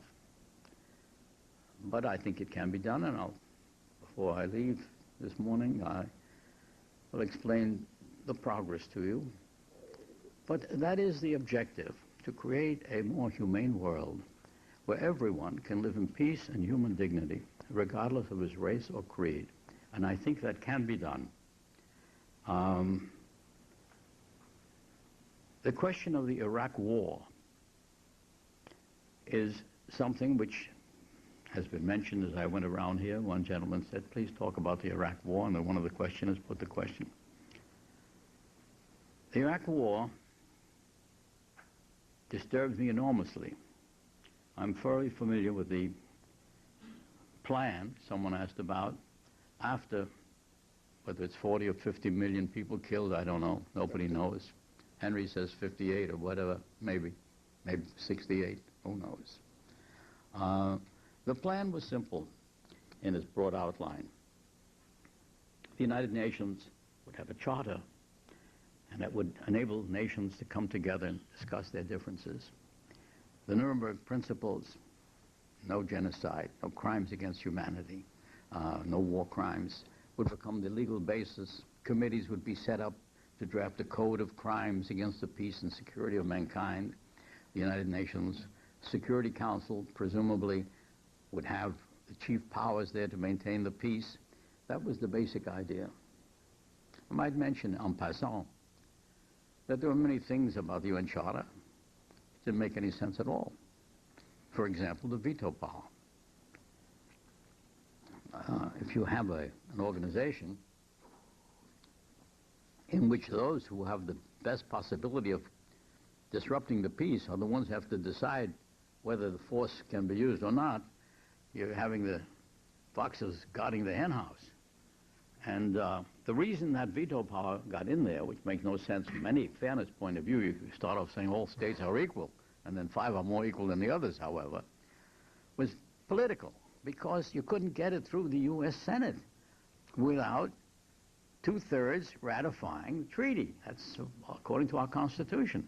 And we had a conservative group in America, which was more than 1/3, it wasn't more than the majority, who said, no, we're not going to submit our troops to any foreign jurisdiction or any a new organization like the League of Nations. Oh, no. We want to have veto right. And in order to meet that political objection raised, the veto right was written in. Otherwise, you would not have had any membership of the United States in the United Nations any more than we had membership in the League of Nations, for the same reason. Now, America is a great democracy.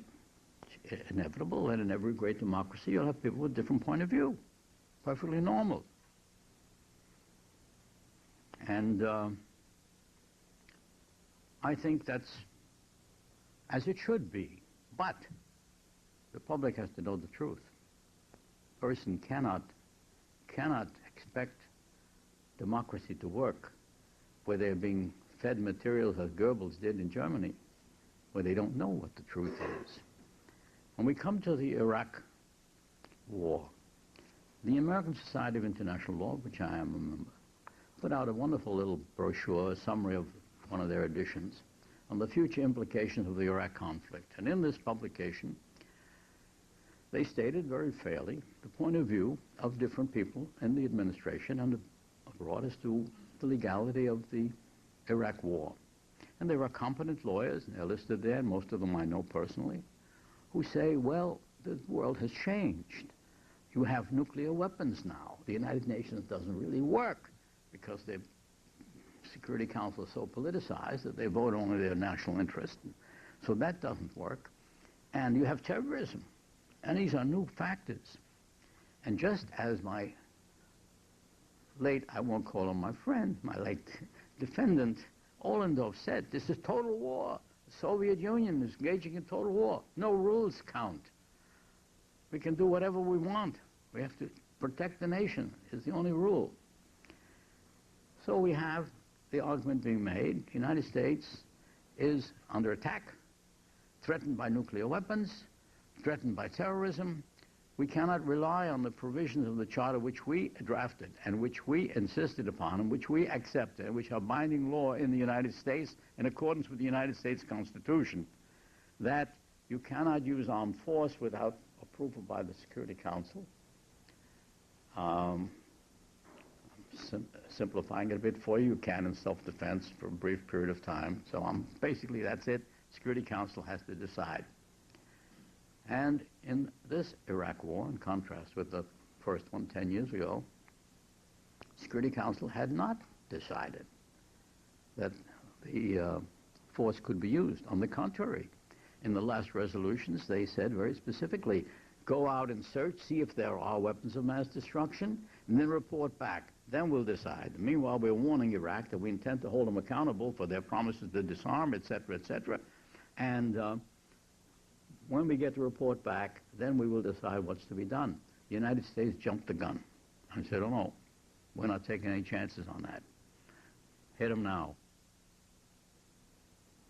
In my considered judgment, shared by very many competent lawyers, top lawyers in the business, to which there is a dissenting view, that is the supreme crime of aggression. Henry King has mentioned it briefly. I'll go into it a bit further.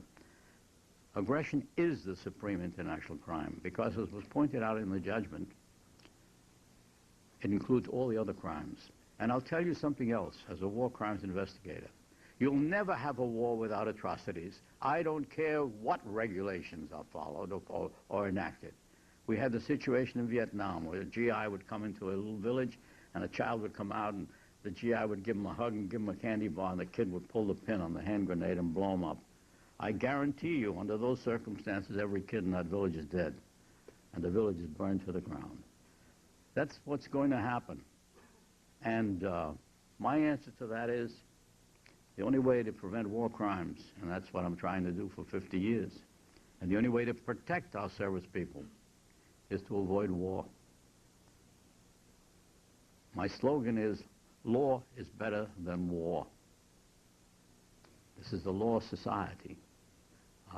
If you agree with that slogan, then I think you have an obligation to do everything you can to uphold the law which deals with this subject and to not glorify the war. I'm not saying you don't glorify the soldiers who die. I'm trying to protect the lives of the soldiers who die. I don't want them to die, men and women. The only way I know, the best way I know, is to prevent war. Now, I know that sounds like it can't be done, you know. But let me come back to the point of truth. A couple of months ago, it was published the Downing Street papers in the London Times. I picked them up, had the text, sent it out on my website to a number of people. And the Downing Street papers reported, in top secret report, of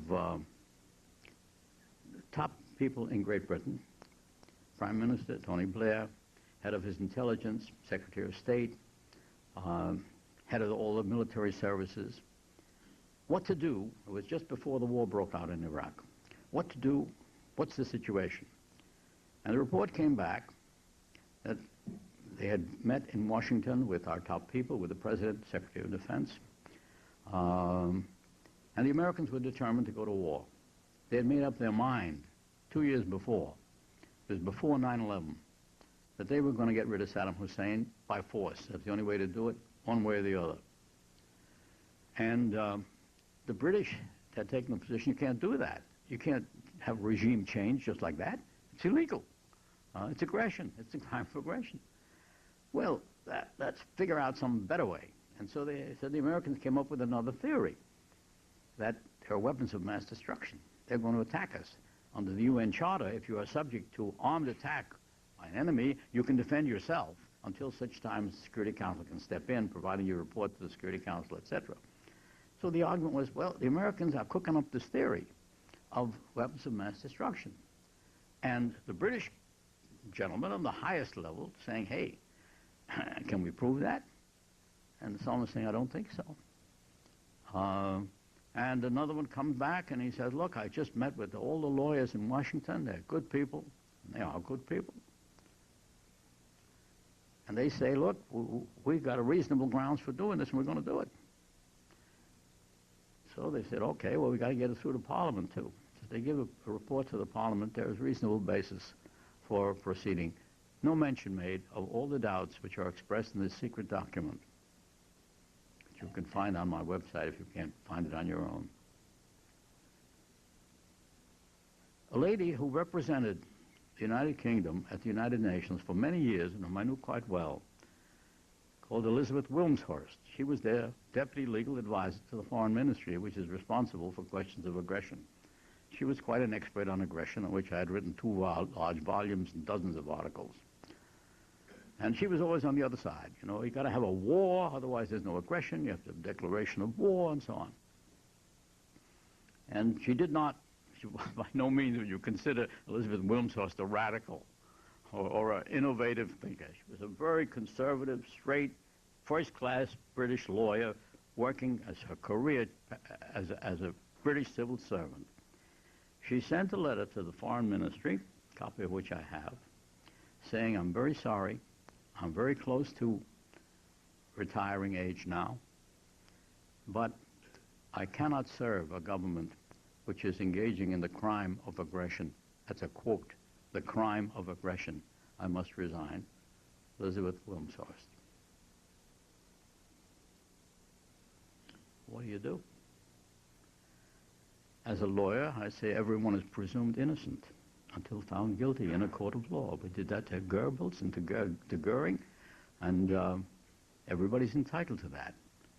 I suggested that we insist upon access to the information in the United States on this subject. They have minutes of the meetings with the British. They have minutes of the internal meetings.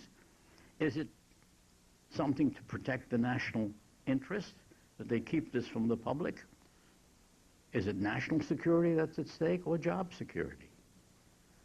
I think as a bar association, and I'm talking to you now as a lawyer to the Bar Association, I think you have a duty to insist that the government reveal the basis on which they went to war and reach a determination and recommendation as to whether it was legal. You may find them innocent. You may find that you're going to disregard the law. You say the charter doesn't work, the heck with it. We have a representative of the United Nations now, John Bolton, protege of Jesse Helms, who said the International Criminal Court would come into existence over his dead body, and I quote. And I think we have a duty as lawyers to get to the truth, to see the record, to see whether they have decided to bypass the law, which I think is very dangerous, because as Jackson pointed out in his opening day, and was quoted here by Henry King, to pass these defendants a poisoned chalice is to put it to our own lips as well. The law must apply equally to everyone, or as Telford would say, the law is not a one-way street. If we now are prepared to tear up the UN Charter and let every nation decide for itself when it thinks it's threatened by another one, and can therefore go to war and kill them all, including their children, which we do in nuclear bombing today, what kind of a world will we have? What kind of world will you have? I'm not worried about my world, and that's behind me. What about you and your children and your grandchildren? Don't you have an obligation to try to get to the truth? Get to the truth. My feeling is if the law is defective as it is, and all the courts have been created since then, all have faults. Of course they have faults. They have to be improved, corrected. Imagine if we had a police department here and there were some corrupt policemen and some of the judges were corrupt and some of the laws were ambiguous. Would you say we are not bound by them? Throw them out? What kind of a world would you have? What you have to do is to improve them. You point to the defects, and there are many, and I'm perfectly aware of them, and I've written about many of them. And then you go forward from there. Now, I have included as a paper in your papers here an article called Misguided Fears about the International Criminal Court. In that paper, I took all the American objections to the court, which have been stated repeatedly, and pointed out that they're not persuasive, that the objections are wrong. The biggest objection, of course, is the first one. Oh, the prosecutor is going to persecute American soldiers. He's going to threaten them with unfair trials, or as Congressman DeLay said, it's a kangaroo court of Kofi Annan trying to grab our boys and girls, you know, and subject them to all kinds of things like that. It's baloney. It's not true at all. There's no way in the world that this prosecutor could do that. We have another American prosecutor sitting here, David Crane. You'll hear from him later in the afternoon. He'd be fired like a shot. This prosecutor is, first of all, subject to the control of the Assembly of State Parties. The Assembly of State Parties are all those nations that have ratified the Rome Statute and accepted it as binding law. Great Britain is one of them. Canada, Australia, the entire European community. And the prosecutor himself is selected as a great human rights advocate. I know him quite well. I was there and made the welcoming address when he was sworn in. To say that this man poses a threat and that this system poses a threat is ridiculous. It's plain stupid. And in addition to that, of course, the statute provides that every state has primary jurisdiction over the accused. If they arrest an American, they're obliged by the statute to be in touch with the United States to say, do you want to try him? If you want to try him, we deliver him to you. And if he gets a fair trial, that's the end of it. They have no jurisdiction whatsoever in such cases. There are dozens of other controls of all kinds. The prosecutor can't start an investigation without approval by 3 judges. They can appeal that, and it goes to 5 judges. I don't know how they're going to convict anybody, frankly. But Americans say, oh, that's a menace. Read the article. Read the other articles. Don't believe a word I say. You are lawyers. Look it up yourself. Figure it out for yourself. I stand by everything I have ever written or said. But don't accept it. You're lawyers, challenge it. Because there are good lawyers who disagree. And make up your own mind. What kind of a world do you want? Like this world, then do something about it as lawyers. And I think you can. Now, why do I think you can? I'm perfectly aware that the most difficult thing to do in the world is to change the way people think, particularly on very firmly held, strongly held traditions. You have religion, nationalism. People are ready to die for those ideas and kill for those ideas. And you can't talk them out of it quickly. There's no way in the world that you can do that. But I look back at history and I see, first, the American Revolution. They took the idea of sovereignty. Sovereignty belongs to the king. And they said, no, it doesn't. It belongs to the people. Great idea. Great idea. Today, everybody knows that people have their own democratic rights in every democracy. Look at our Constitution. Women had no rights. They couldn't vote. They couldn't own property. Look at it today. No man would dare make a suggestion along those lines. Beat them up. Look at our Civil War. We went to war. The nation was torn apart over the idea that a white man is entitled to own a black man as a slave. It's necessary for our economy, for our well-being. Today, no one, I hope, will express such an opinion. When I went to school, there was no such thing as international criminal law. Today, we have international criminal courts. We have a representative here, an American, as a prosecutor of one of the courts set up. We have the International Criminal Tribunal for Yugoslavia, International Criminal Tribunal for Rwanda. Admittedly too late. Admittedly, 800,000 people get butchered before we set up a court. Disgrace to our civilization, an absolute disgrace. After the Holocaust, for us to know that it is likely to happen and let it happen, and then come later and set up a court, well, it's better than nothing. The question is, what do? You can't try. There are 200,000 murderers in jail.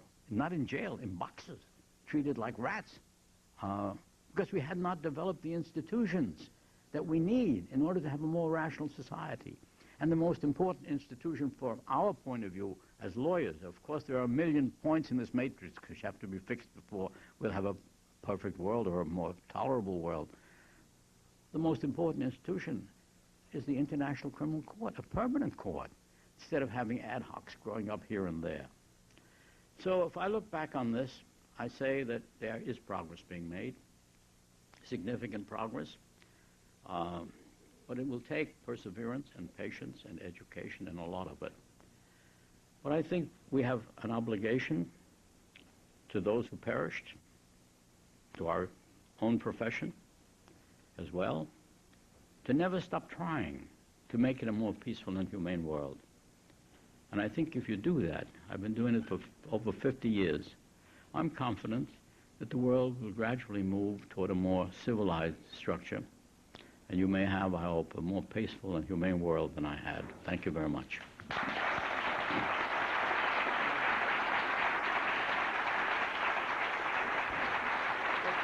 I go.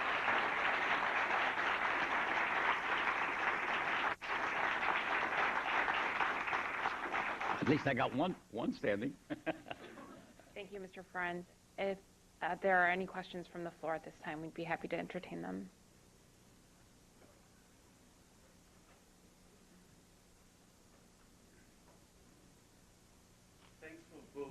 Thanks to both speakers for sharing the vivid memories of the crimes of 60 years ago. Regrettably, I think that the heads of little children are still being crushed in our time and societies, oftentimes under the banner of law and human rights.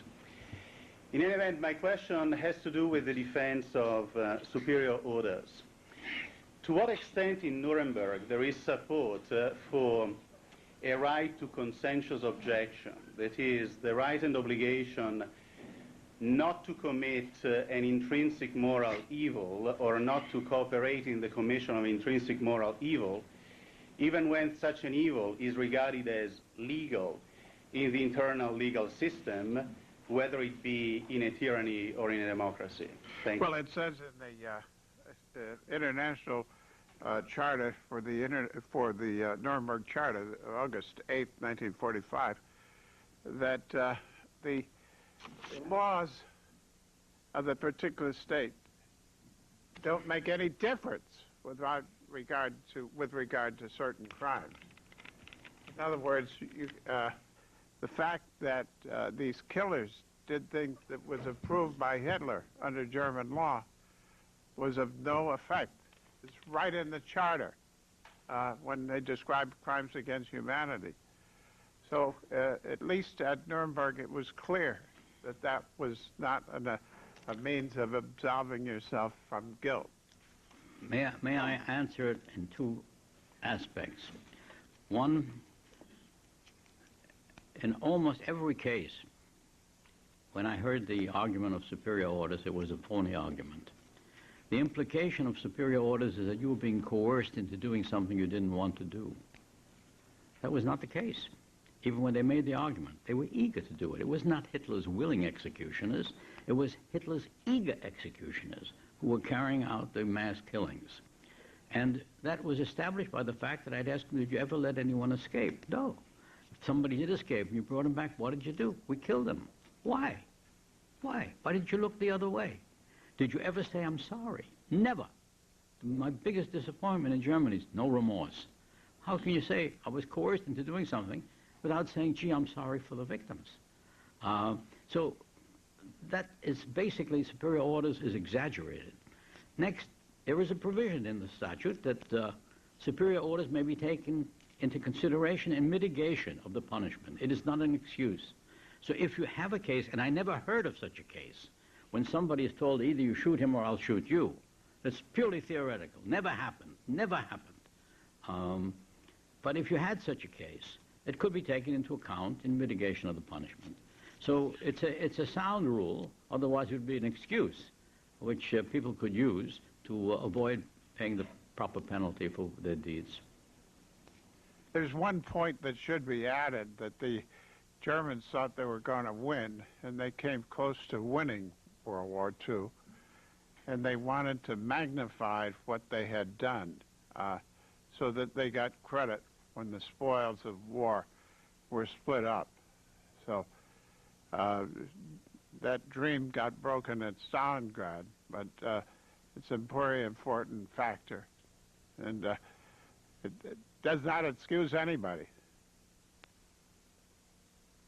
Could I ask you to come forward, sir, to ask your question?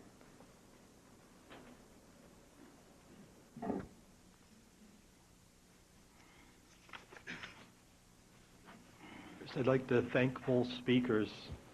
I've heard them speak many times, but I'm always very inspired by their knowledge, and particularly their overall understanding, in my view, and inspirational understanding of international law, and particularly the area of law that they are experts in, international criminal law. But I'd like to ask them to take advantage, although I know it will be a subject of panels later on, to take advantage of their lengthy perspective on the development of international criminal law, and to ask two questions, if I may. First, as you're aware, the president of the tribunal in Tokyo, Bert Rollins, a distinguished Dutch jurist who died about a decade ago, was very critical of the process and termed both Nuremberg and Tokyo victors' justice. How do you respond to that criticism, which I'm sure you're very familiar with? Secondly, I'm interested to know how you might be able to comment on the developments of international criminal justice between Nuremberg and particularly the ad hoc tribunals and the tribunal we're seeing today in Iraq. Do you see that as a continuing process? Do you think that there are better aspects in the Nuremberg process? What would be your view on the development of this process? Time. I'll take it first. Thank you very much. Let me answer both of your questions, and Henry will give I'll have some comments. Okay. We've been doing this a long while. I knew Bert Rollins quite well. I'm familiar with his work, a very fine gentleman and a fine legal scholar. I visited with him in Groningen, where he taught at the university, and he was a judge in the Tokyo trial. And he took a rather critical view of the inability of world society to move toward a more rational approach to these problems rather than picking out a few cases. Judge Powell, who wrote a 500-page dissenting decision in that Tokyo trial case, took an even broader view. His view essentially was, aren't we all responsible for what happens?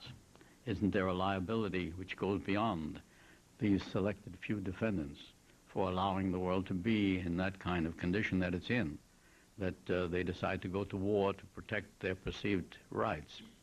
So both of them were philosophical points of view.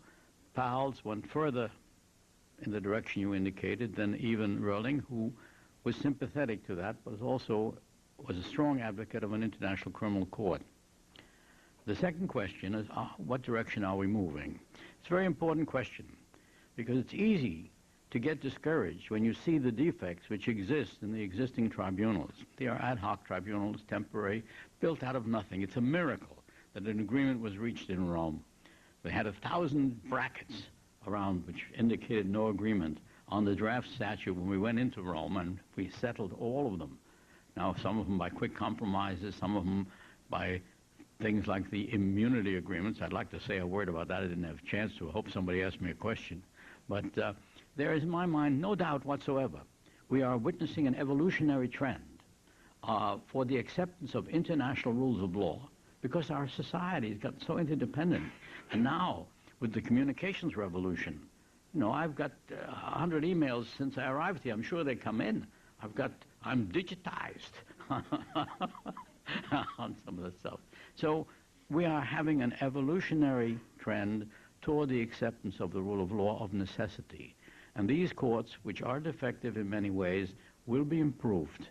And one of the great scholars of international courts, Shabtai Rosen, who represented Israel on most of these negotiations at The Hague, wrote an article in the Virginia Journal of International Law in which he said, whatever the defects are, we can fix them. These courts, the International Court of Justice as well as the International Criminal Court, will stand as shining lights of the achievements of our century. And I agree with that. So we mustn't be discouraged by it. We are making progress, but it's difficult and a slow process. I had a comment on that.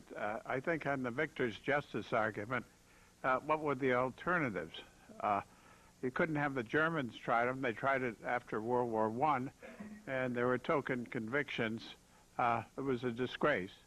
The Swedish or Swiss had stayed out of the war. they were not going to get involved at this time anyway. You could execute them as Winston Churchill and Joseph Stalin wanted. And I think that Stimson, Henry Old Stimson, and Robert Jackson stopped that. So we're here today because of what happened at Nuremberg. It was the only alternative, and it was done in a memorable way because the decision will live forever. You know, 5,000 years from now, they'll be reading that decision was very fair and organized. So I think that the concept of victor's justice is an easy challenge to, so a lot of good work that was done. And also 23 nations adhered to the Nuremberg principles at the time when there were the trials were taking place. So I discount victor's justice as an argument at Nuremberg, but I think that we could do more than victor's justice in other areas today. Thank you. We have a question in the gallery that I don't want to forget. We appreciate getting the chance to hear you speak today. I particularly appreciate the comment about aggression as being the supreme crime. I was born in the Congo, formerly Zaire, which has experienced probably the most recent aggression before the one in Iraq. Those who may agree that you at least for Iraq.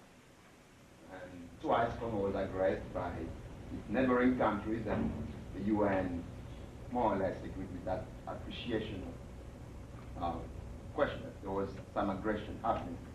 And as a Congolese lawyer, I've been concerned and trying to see what the Congolese legal community how we could approach this question. And we were disappointed to see that aggression was not included in the Rome Treaty that set out the International Criminal Code.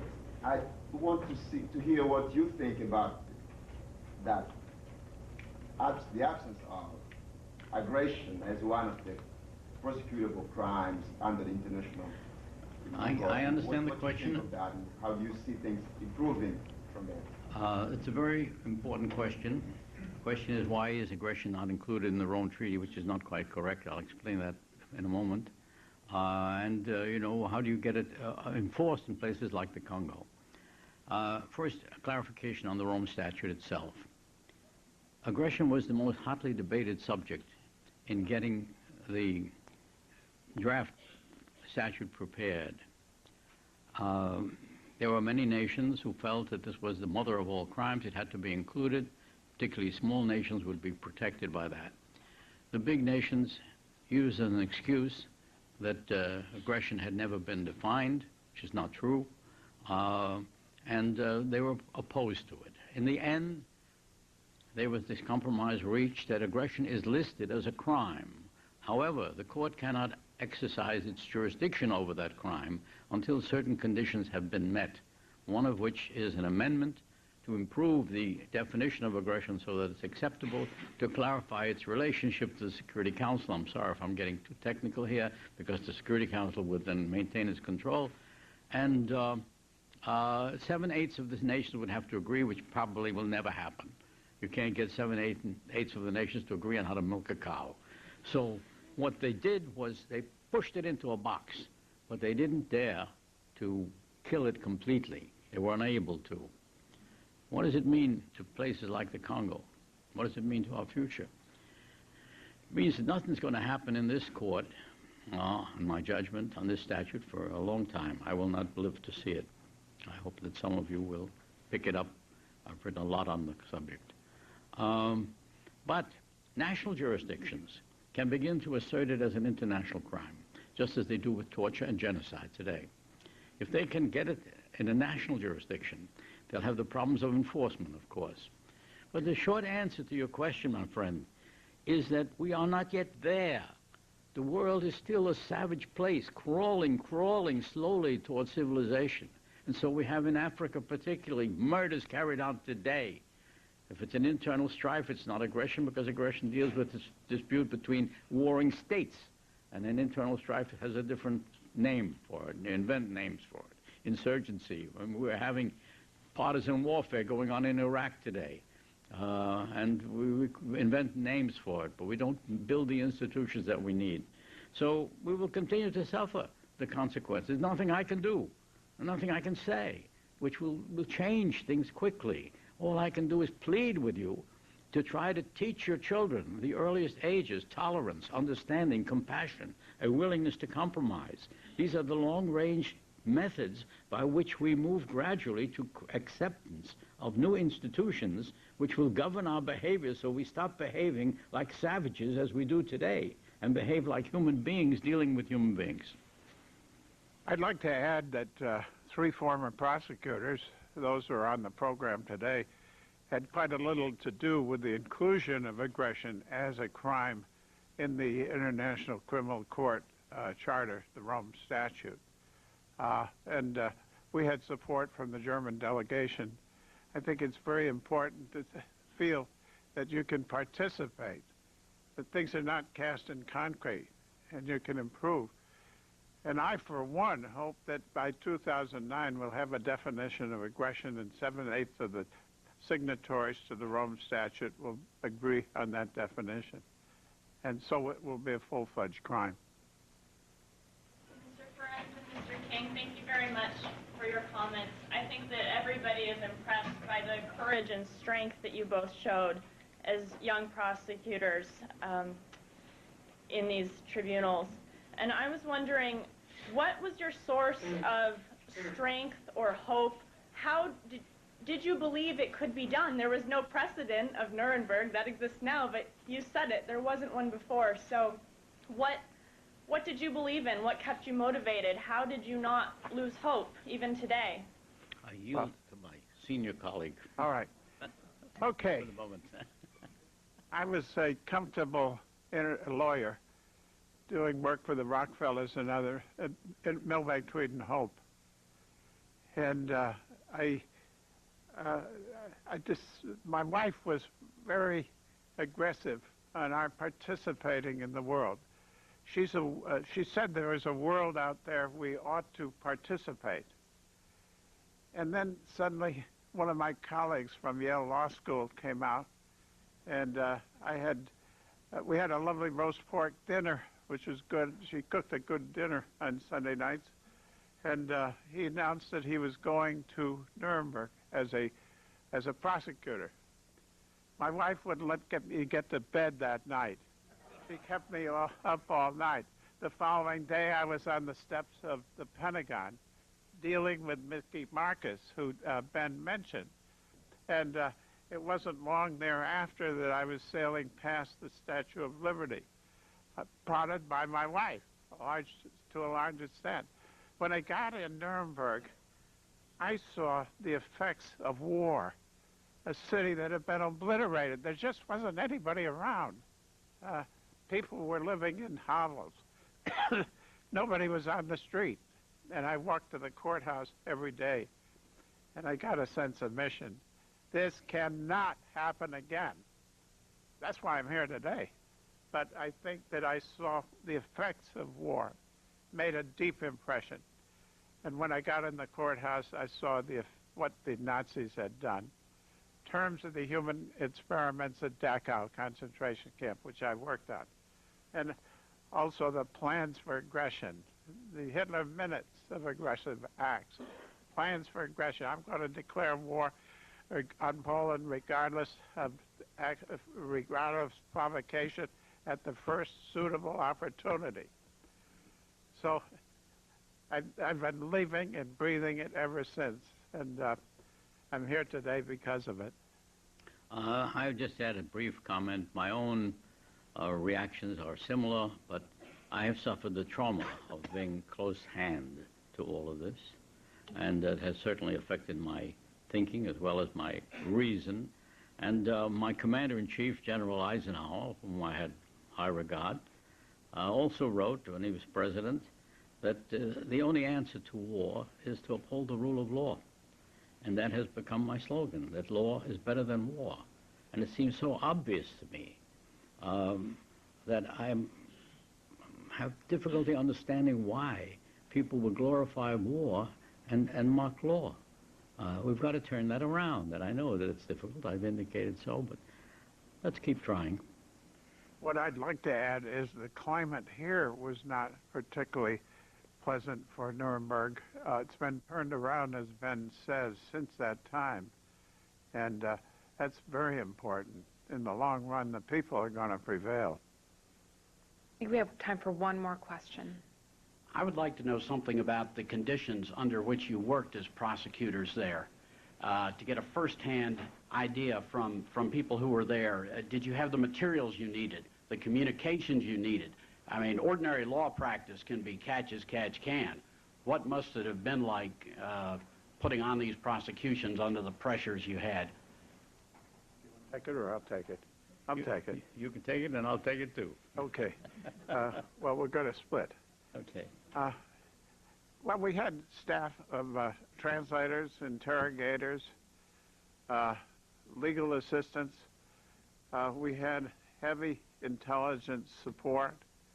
And I think that the one thing I didn't have, was any supervision.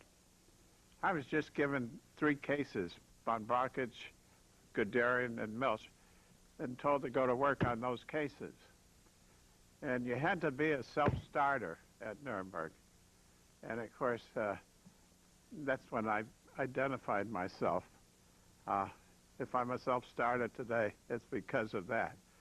But we had good support. The one thing is that I drove the secretaries crazy because I would work long hours, and they didn't want to share in a 100-hour work week, which is not unusual today. So, yeah, I thought it's just also that every night we went into the bar after the prosecution, after the courthouse, we went in the bar in the Grand Hotel where drinks, scotch, was 20 cents a drink. And that led to having more drinks than you would normally have. But for people who with a sense of mission, this was a perfect setup. I mean, I think that there are no limits what you could do. And so I identified myself. It was the first time I was ever in a courtroom. I'd never spoken in a courtroom before. I'll yield my reply time to the gentleman who's standing there. Time, Ben, I appreciate it. Of course, we've been colleagues for many years. I was the person who brought the case against the Soviet Union in the effort to rescue Raoul Wallenberg. And I built on the precedent of the Nuremberg trials in my efforts. But I'm here to light a candle rather than curse the darkness. And in honor of the two of you, to announce that there will be formed an international law internship program which will be available for students from the Georgetown University Law Center and all of the other law schools in Washington, D.C. 60 generous managing partners of international law firms have bestowed upon me at the IBA meeting in Prague this past September 60 opportunities to work abroad with high-quality, integrity law firms and lawyers.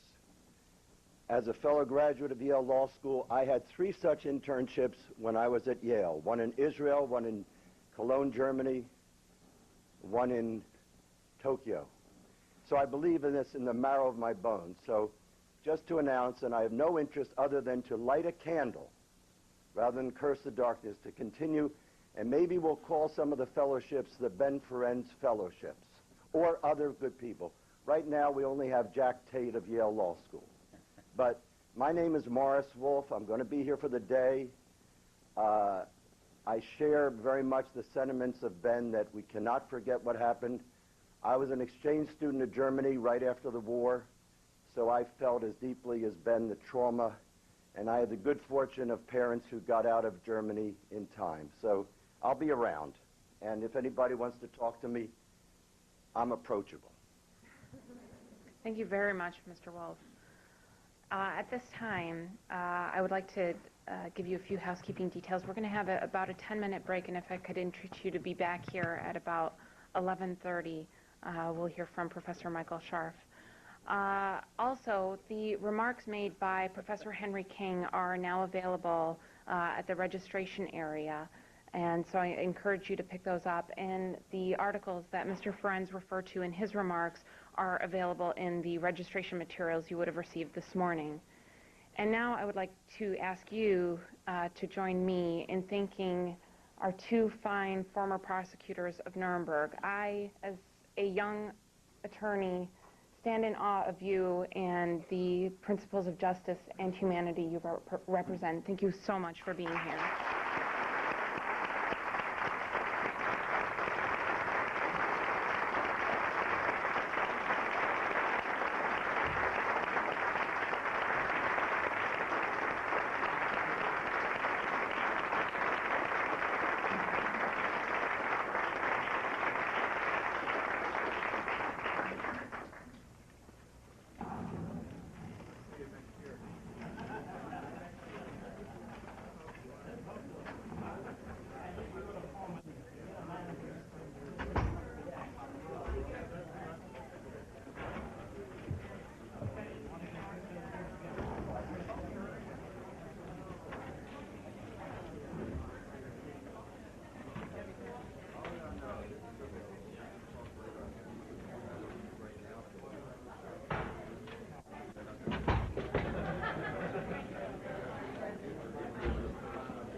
When our look at the 60th anniversary of the end of World War II continues, Nuremberg trial prosecutors explain how the first trials involving crimes against humanity led to the concept of international law.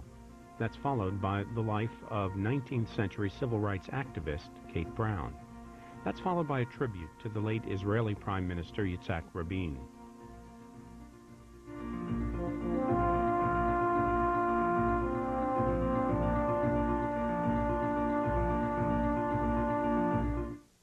Tonight at 8, Women of the Civil Rights Movement. We start with a memorial service for Rosa Parks, who died in October, and later, the life and legacy of Kate Brown, a 19th century civil rights activist who started as a washroom attendant at the U.S. Capitol. The U.S. Senate is on a holiday break, but when they return next month, the Senate Judiciary Committee hears from Supreme Court nominee Judge Samuel Alito. The committee and Judge Alito begin opening statements on Monday, January 9th. Live coverage on the C-SPAN networks. The U.S. House and Senate have adjourned for the year. The Senate returns January 18th for the second session of the 109th Congress, while the House comes back on January 31st. One of the first issues to come up, a further extension of the Patriot Act. Some provisions expire on February 3rd, dealing with federal searches and seizures, wiretaps, monitoring email, and internet use. We also expect more work on the $40 billion budget savings plan, which has program cuts and revenue increases. The House may vote on that the day they return. Live coverage of the House on C-SPAN, the Senate on C-SPAN 2. The Nuremberg war crime trials introduced the concept of international law. Nuremberg prosecutors discuss how the idea came about. This portion's a half hour.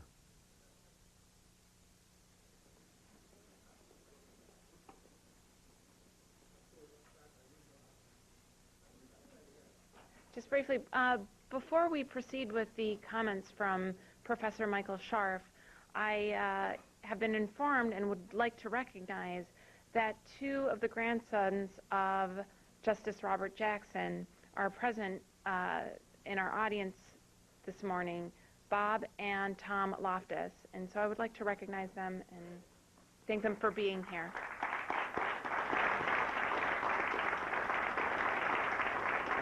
I'd also like to thank the Jackson Center for co-sponsoring this event. Michael Scharf is Professor of Law and Director of the Frederick K. Cox International Law Center at Case Western University School of Law. From October 2004 to March of 2005, Professor Scharf served as a member of the elite international team of experts which provided training to the judges and prosecutors of the Iraqi Special Tribunal established to try Saddam Hussein.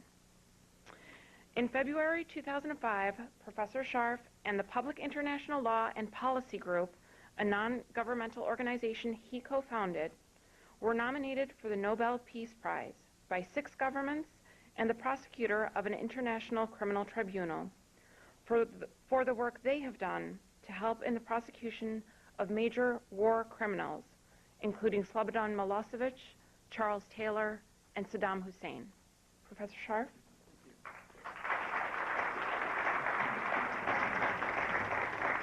So Don Ferenz told me just a minute ago that originally the program had me on as one of the Nuremberg prosecutors, and I think with all the other stuff that I have to cut out of my bio so that it's shorter, that it would be better not to be listed as such.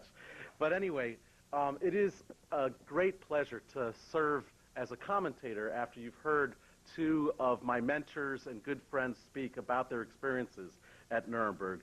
I'm supposed to be talking about Nuremberg in the 21st century, observations of its modern impact. And Ben Ferenz is somebody who wrote the foreword of my very first book. He launched me on my career. And I have to say, watching that film of him giving that opening statement at his trial at Nuremberg for the first time, I'm sure you all felt the same way, but it gave me chills. And it really brought the historic importance of the event and the current relevance of it live in this courtroom. Or in this moot courtroom, as the case may be. Henry King, we are so lucky to have at the Case Western Reserve University School of Law. He's my good friend and colleague. He's my mentor. We spend hours every day, every week, talking about his experiences at Nuremberg, his experiences during the Rome negotiations for the International Criminal Court, and the contemporary relevance of what we're doing together. And he's been a great partner in our war crimes research effort there. I'd like to start by talking about the myth of Nuremberg, and that is that it had some didactic value that was overpowering and immediate. And it's important that we recognize this so that we can put it in its correct place and understand the appropriate place that international tribunals should serve in the peace and justice process around the world. Robert Jackson, of course, said famously that the most important thing about Nuremberg was that we would establish incredible events with credible evidence.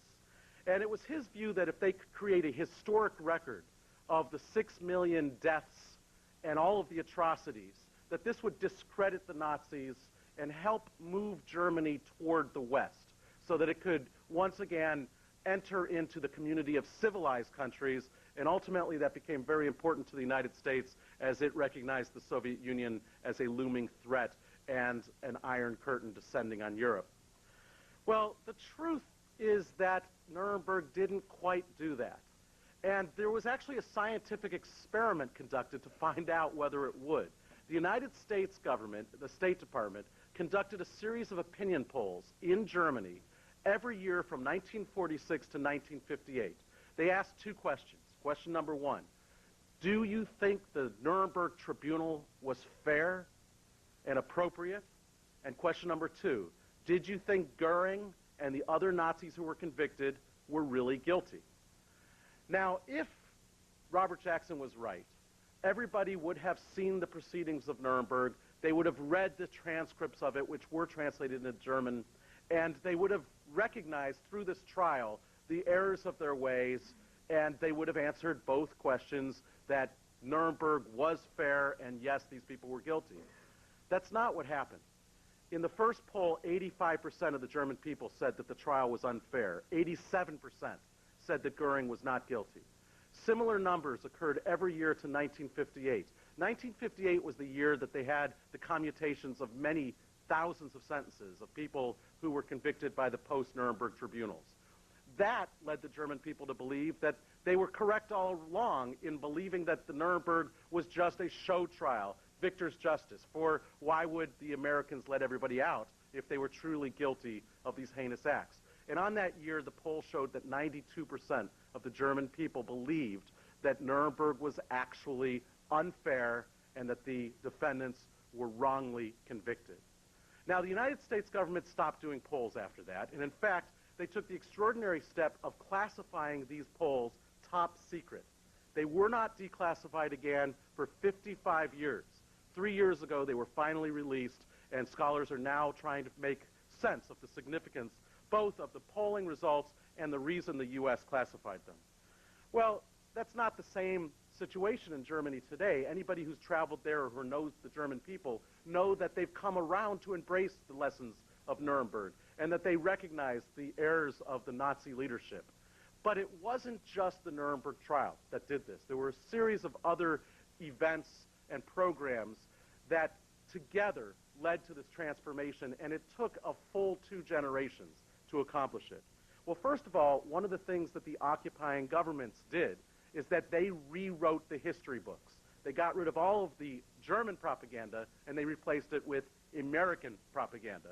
And the German people largely recognized that neither story was completely true. But after 2 generations of growing up, reading these histories, those lessons began to permutate through the German psyche.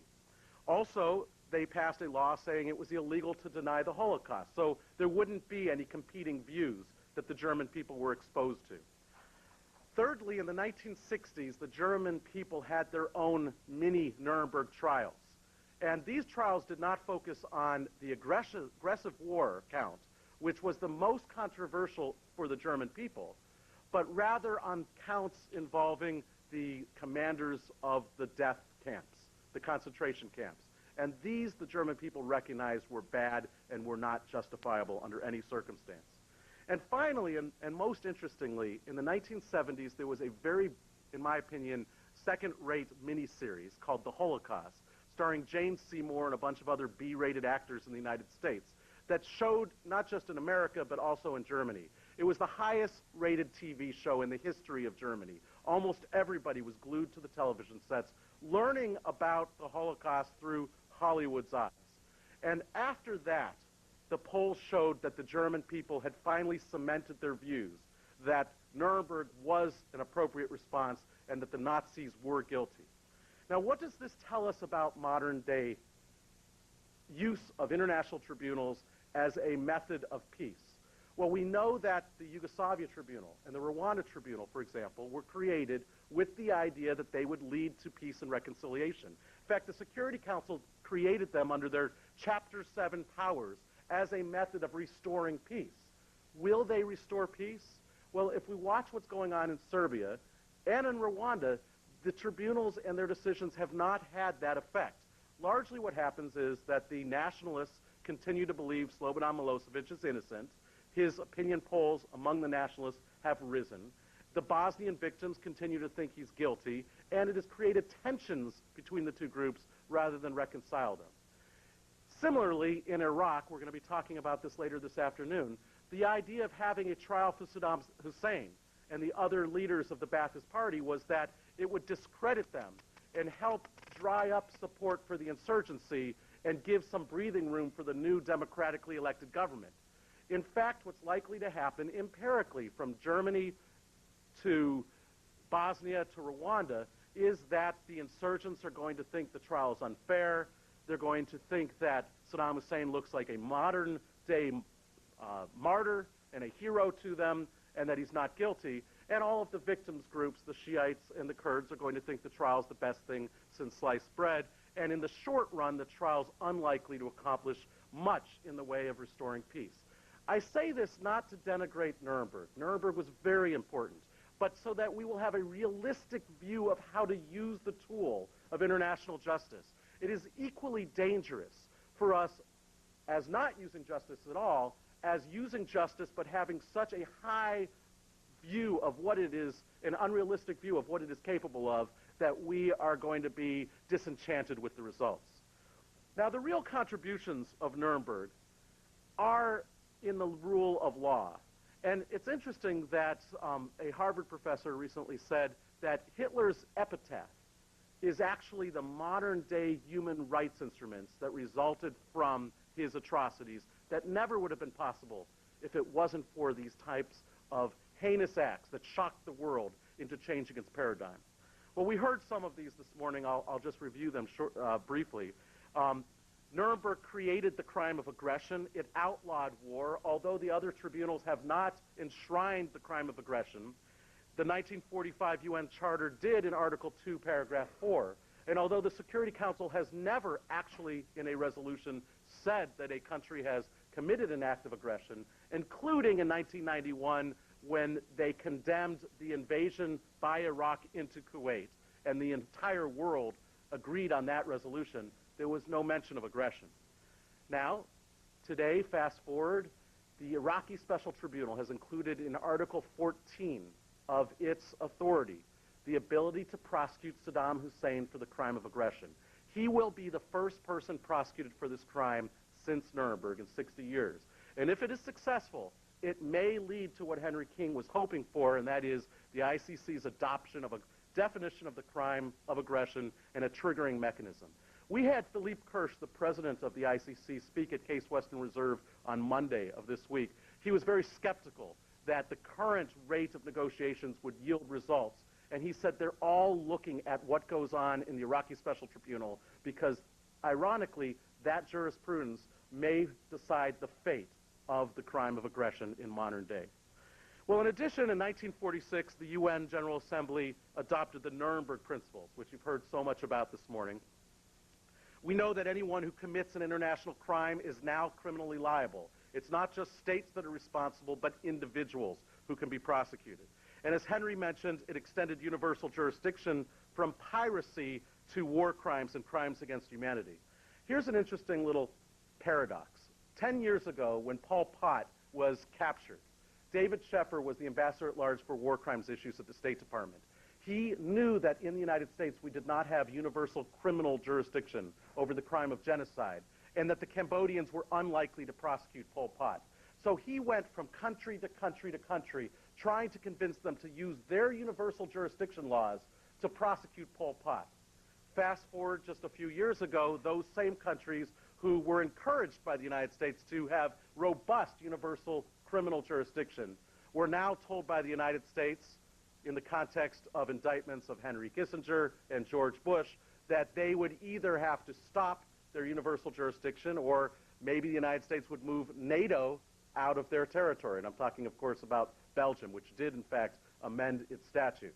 Spain and other countries have not amended their statutes, and universal jurisdiction still exists on the books of many countries. Also, ironically, the U.S. is one of the only countries that has universal civil law jurisdiction. Our Alien Tort Claims Act and our Torture Victim Protections Act allows anybody in the world to be sued in a U.S. court. And the administration is now trying to nibble bit by bit at that. Last year, the Alvarez-Machane case that came out of the Supreme Court said that that could only be used for the most heinous acts, but all of those covered by Nuremberg would have still been encompassed. Now, we also have the Nuremberg principle that says there's no head of state immunity or official act immunity. This is also very controversial to this day. It's still unsettled. In the Pinochet case, the United Kingdom said that a head of state, who was a former head of state, still had head of state immunity for crimes against humanity. But if at the time of the crime it was covered by a convention like the Torture Convention, which specifically waived head of state immunity, then for those crimes, and only those crimes, were head of state immunity not applicable. In the Charles Taylor case, David Crane did a wonderful job of convincing the International Tribunal, or the Hybrid Tribunal of Sierra Leone, to decide that Charles Taylor did not have head of state immunity. Largely, they decided that on the basis that they were international enough, and that based on the Nuremberg precedent and the Yugoslavia Tribunal and the Rwanda Tribunal and the ICC, head of state immunity should never apply to an international court or even a hybrid international court. And in this case of Saddam Hussein, these issues are going to rise again. He is arguing as one of his main defenses, head of state immunity. His country has waived it by creating the statute of the Iraqi Special Tribunal. We will see how that plays out in the courts in coming months. Then there is the principle of no superior orders defense.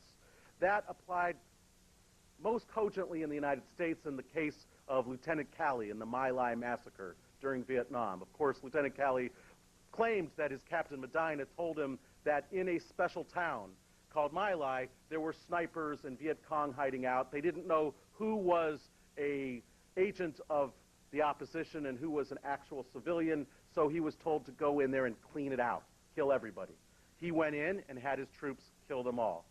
He was prosecuted, and at the prosecution, he said, hey, I was just obeying orders, and the tribunal said, based on Nuremberg, you cannot use as a defense that you were obeying a manifestly unlawful order. Interestingly, what Saddam Hussein has done to the town of Dujal, which is the very first case before the Iraqi Special Tribunal, has echoes of My Lai. He claims that that was a town that was aiding the resistance, that there were terrorists there who tried to kill him, that the only way to deal with it was to round them all up, take them to Abu Ghraib, and have them summarily executed. Ben says in his presentation that he never knows of, he's never heard of a case where someone really was told, shoot or be shot. Actually, there is such a case. Before the Yugoslavia Tribunal, a young, pimply-faced 18-year-old named Erdamovich appeared. He was charged with having lined up busloads of Bosnian men in a mass grave site, a big ditch in the town of Srebrenica. And he had a machine gun, and he machine gunned them down.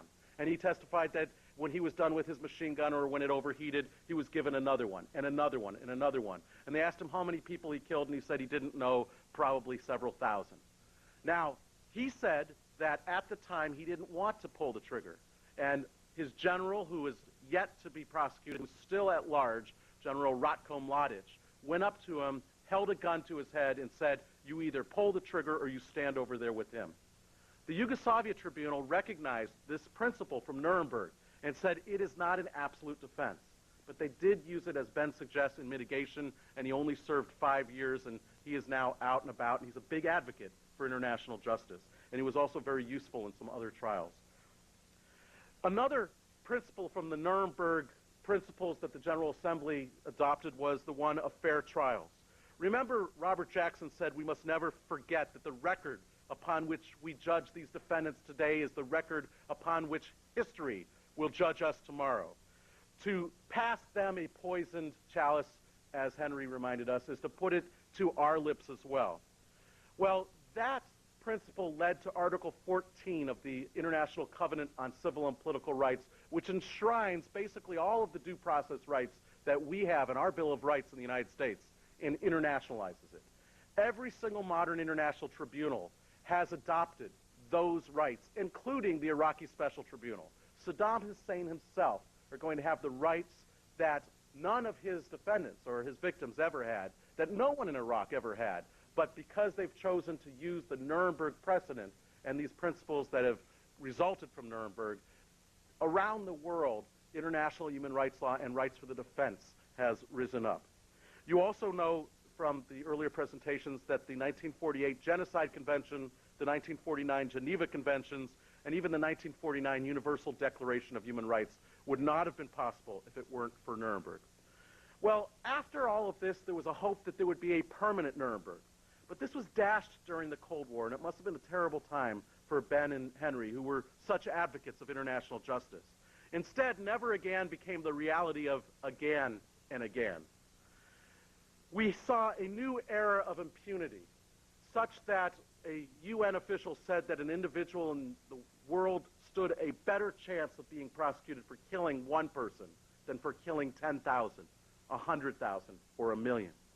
This was an era where 5 million people were annihilated in China's cultural revolution, and no one lifted a finger or even mentioned the word justice. 4 million were murdered in Stalin's purges. No peep. 2 million were butchered in Cambodia's killing fields in the 1970s. Nothing. 750,000 were exterminated in Uganda in the 1970s. Again, silence. And 100,000 Kurds were gassed in Iraq during the 1980s, and it's taken 25 years for anybody to even mention the prosecutions of that. Well, then genocide returned to Europe in 1991 at precisely the same time that the Soviet Union had collapsed, ending the Cold War and reminding us of the importance of Nuremberg. That's where I came into this show. I was attorney advisor for UN Affairs, and I was assigned the role of helping create the Yugoslavia Tribunal, the first truly international tribunal since Nuremberg. Well, the Nuremberg Tribunal begat the Yugoslavia Tribunal, which in 1994 begat the Rwanda Tribunal. And the reason I say that there's a direct relationship is I was there in the Security Council when it voted to create the Rwanda Tribunal. And there was skepticism about whether that action should have been taken until the Prime Minister designate of Rwanda came into the chamber and he said, is it because of the color of our skin? Is it because we are Africans that you do not create a tribunal for us, but you create one for Yugoslavia? And almost instantly, the Security Council members were shamed into action. Had Rwanda occurred before Yugoslavia, I'm not confident at all that we would have seen an international tribunal for Rwanda. But the Yugoslavia Tribunal begat the Rwanda Tribunal, which in 2000 begat the Special Court for Sierra Leone, in 2001 the Special Similar Court for East Timor, in 2002 the Rome Statute for a Permanent International Criminal Court entered into force. As Henry mentioned, last week Mexico became the 100th country. It's interesting, the United States tried to play the role of the Grinch. It thought that it could put pressure on countries to keep them from ratifying the ICC. But just like that TV show that comes around every time this time of year, the United States couldn't keep the ICC from coming, and more countries have ratified it than even the most optimistic supporters could have expected.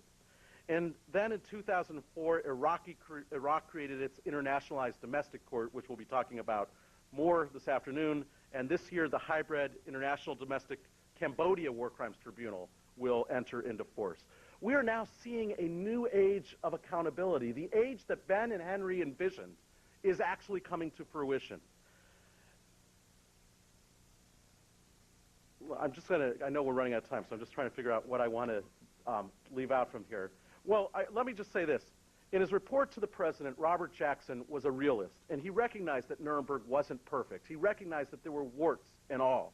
And he said, quote, many mistakes have been made and many inadequacies must be confessed. But I am consoled by the fact that in proceedings of this novelty, errors and missteps will also be instructive to the future. And the international tribunals have learned much from the Nuremberg errors and missteps. Sometimes errors are just as instructive as successes. The international tribunals, for example, have created rules of procedure and evidence that are over 100 pages long, whereas at Nuremberg it was a scant 5 pages. These give the defendant the right to a lawyer, to silence, to exculpatory evidence, to exclude tainted evidence, to cross-examine witnesses, to call their own witnesses, and to have an appeal, none of which were available at Nuremberg. And the modern-day tribunal's rules of procedure are actually being adopted by many domestic courts, so they are having a proliferating effect. But have we really learned the lessons of Nuremberg? Last month, I appeared at a conference sponsored by the Jackson Center in Chautauqua, New York, and Abbey Mann was there. He was the person who wrote the Academy Award-winning screenplay for the movie Judgment at Nuremberg. Actually, this is a copy of the screenplay. Now, the movie, how many of you are aware of that movie or seen that movie? Oh, that's great. Okay, so all of you have seen it. You know it was based on the real-life Control Council Law number 10 judges trial. And there, the judges were prosecuted for acting as accomplices in the perversion of the justice system as a weapon against the Jews and other enemies of the regime. I want to take a minute, and Greg, forgive me because you've heard this imitation, but I want to take a minute to quote from that judgment from the movie that was delivered by Spencer Tracy, who played the presiding judge. And I'm going to do a little bit of a Spencer Tracy imitation. I've been working on this a little bit. But think about these words and their contemporary relevance, and I think it'll be a little chilling for you. He says, "The defendant's record and his fate illuminate the most shattering truth that has emerged from this trial.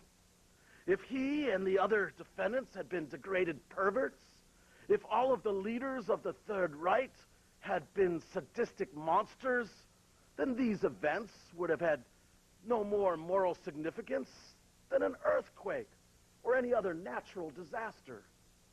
But this trial has shown that under a national crisis, ordinary, even able and extraordinary men can delude themselves into the commission of crimes so vast and heinous that they beggar the imagination. How easily it can happen. There are those in our own country, too, who today speak of the protection of country, of survival. A decision must be made in the life of every nation. At the very moment when the grasp of the enemy is at its throat, then it seems that the only way to survive is to use the means of the enemy, to rest survival on what is expedient, and to look the other way. Only the answer to that is survival as what? A country isn't a rock. It's not an extension of oneself. It's what it stands for. It's what it stands for when standing for something is the most difficult. Now, reminiscent of the 1930s Germany, after 9/11, most Americans, including many of us in this room, across the political spectrum, began to feel that it would be appropriate for the United States to use unconventional methods in fighting the war on terrorism. The Bush administration responded by detaining hundreds of Americans without trial, imprisoning thousands of non-Americans without charges or access to counsel, and declaring that the suspected terrorists were falling in a law-free zone, not covered by the Geneva Conventions or the other laws that emerged from Nuremberg. Soon thereafter, shocking revelations of torture and mistreatment emerged from U.S. detention centers in Guantanamo Bay, in Baghdad, and in Afghanistan. Just this week, we learned that the United States has created secret detention centers throughout the world. And we learned last year that the United States was outsourcing torture to countries that were on our list of human rights violators. And in today's newspaper, the United Nations has condemned that. Echoing the much criticized American judicial decisions of the 1940s on the internment of Americans of Japanese citizenry and the confiscation of their businesses and homes, today's courts have once again deferred to the executive branch's judgments about what is necessary in the national interest, including a case decided by the newest Supreme Court judge, which is going to then be heard by his other 8 judges in the coming months. In this context, Abby Mann's apocryphal words, spoken by Spencer Tracy in my best imitation, raise the questions that all of us need to be thinking about. How do we combat terrorist threats to our society without destroying the values of our society? How do we protect our constitutional democracy without contravening fundamental constitutional and democratic principles? How do we ensure the survival of our country and at the same time make sure that we can live with what survives? And ultimately, in time of war, must the law be silent? America's answers to these questions in the coming months and years will determine if we've really learned the lessons of Nuremberg. Thank you.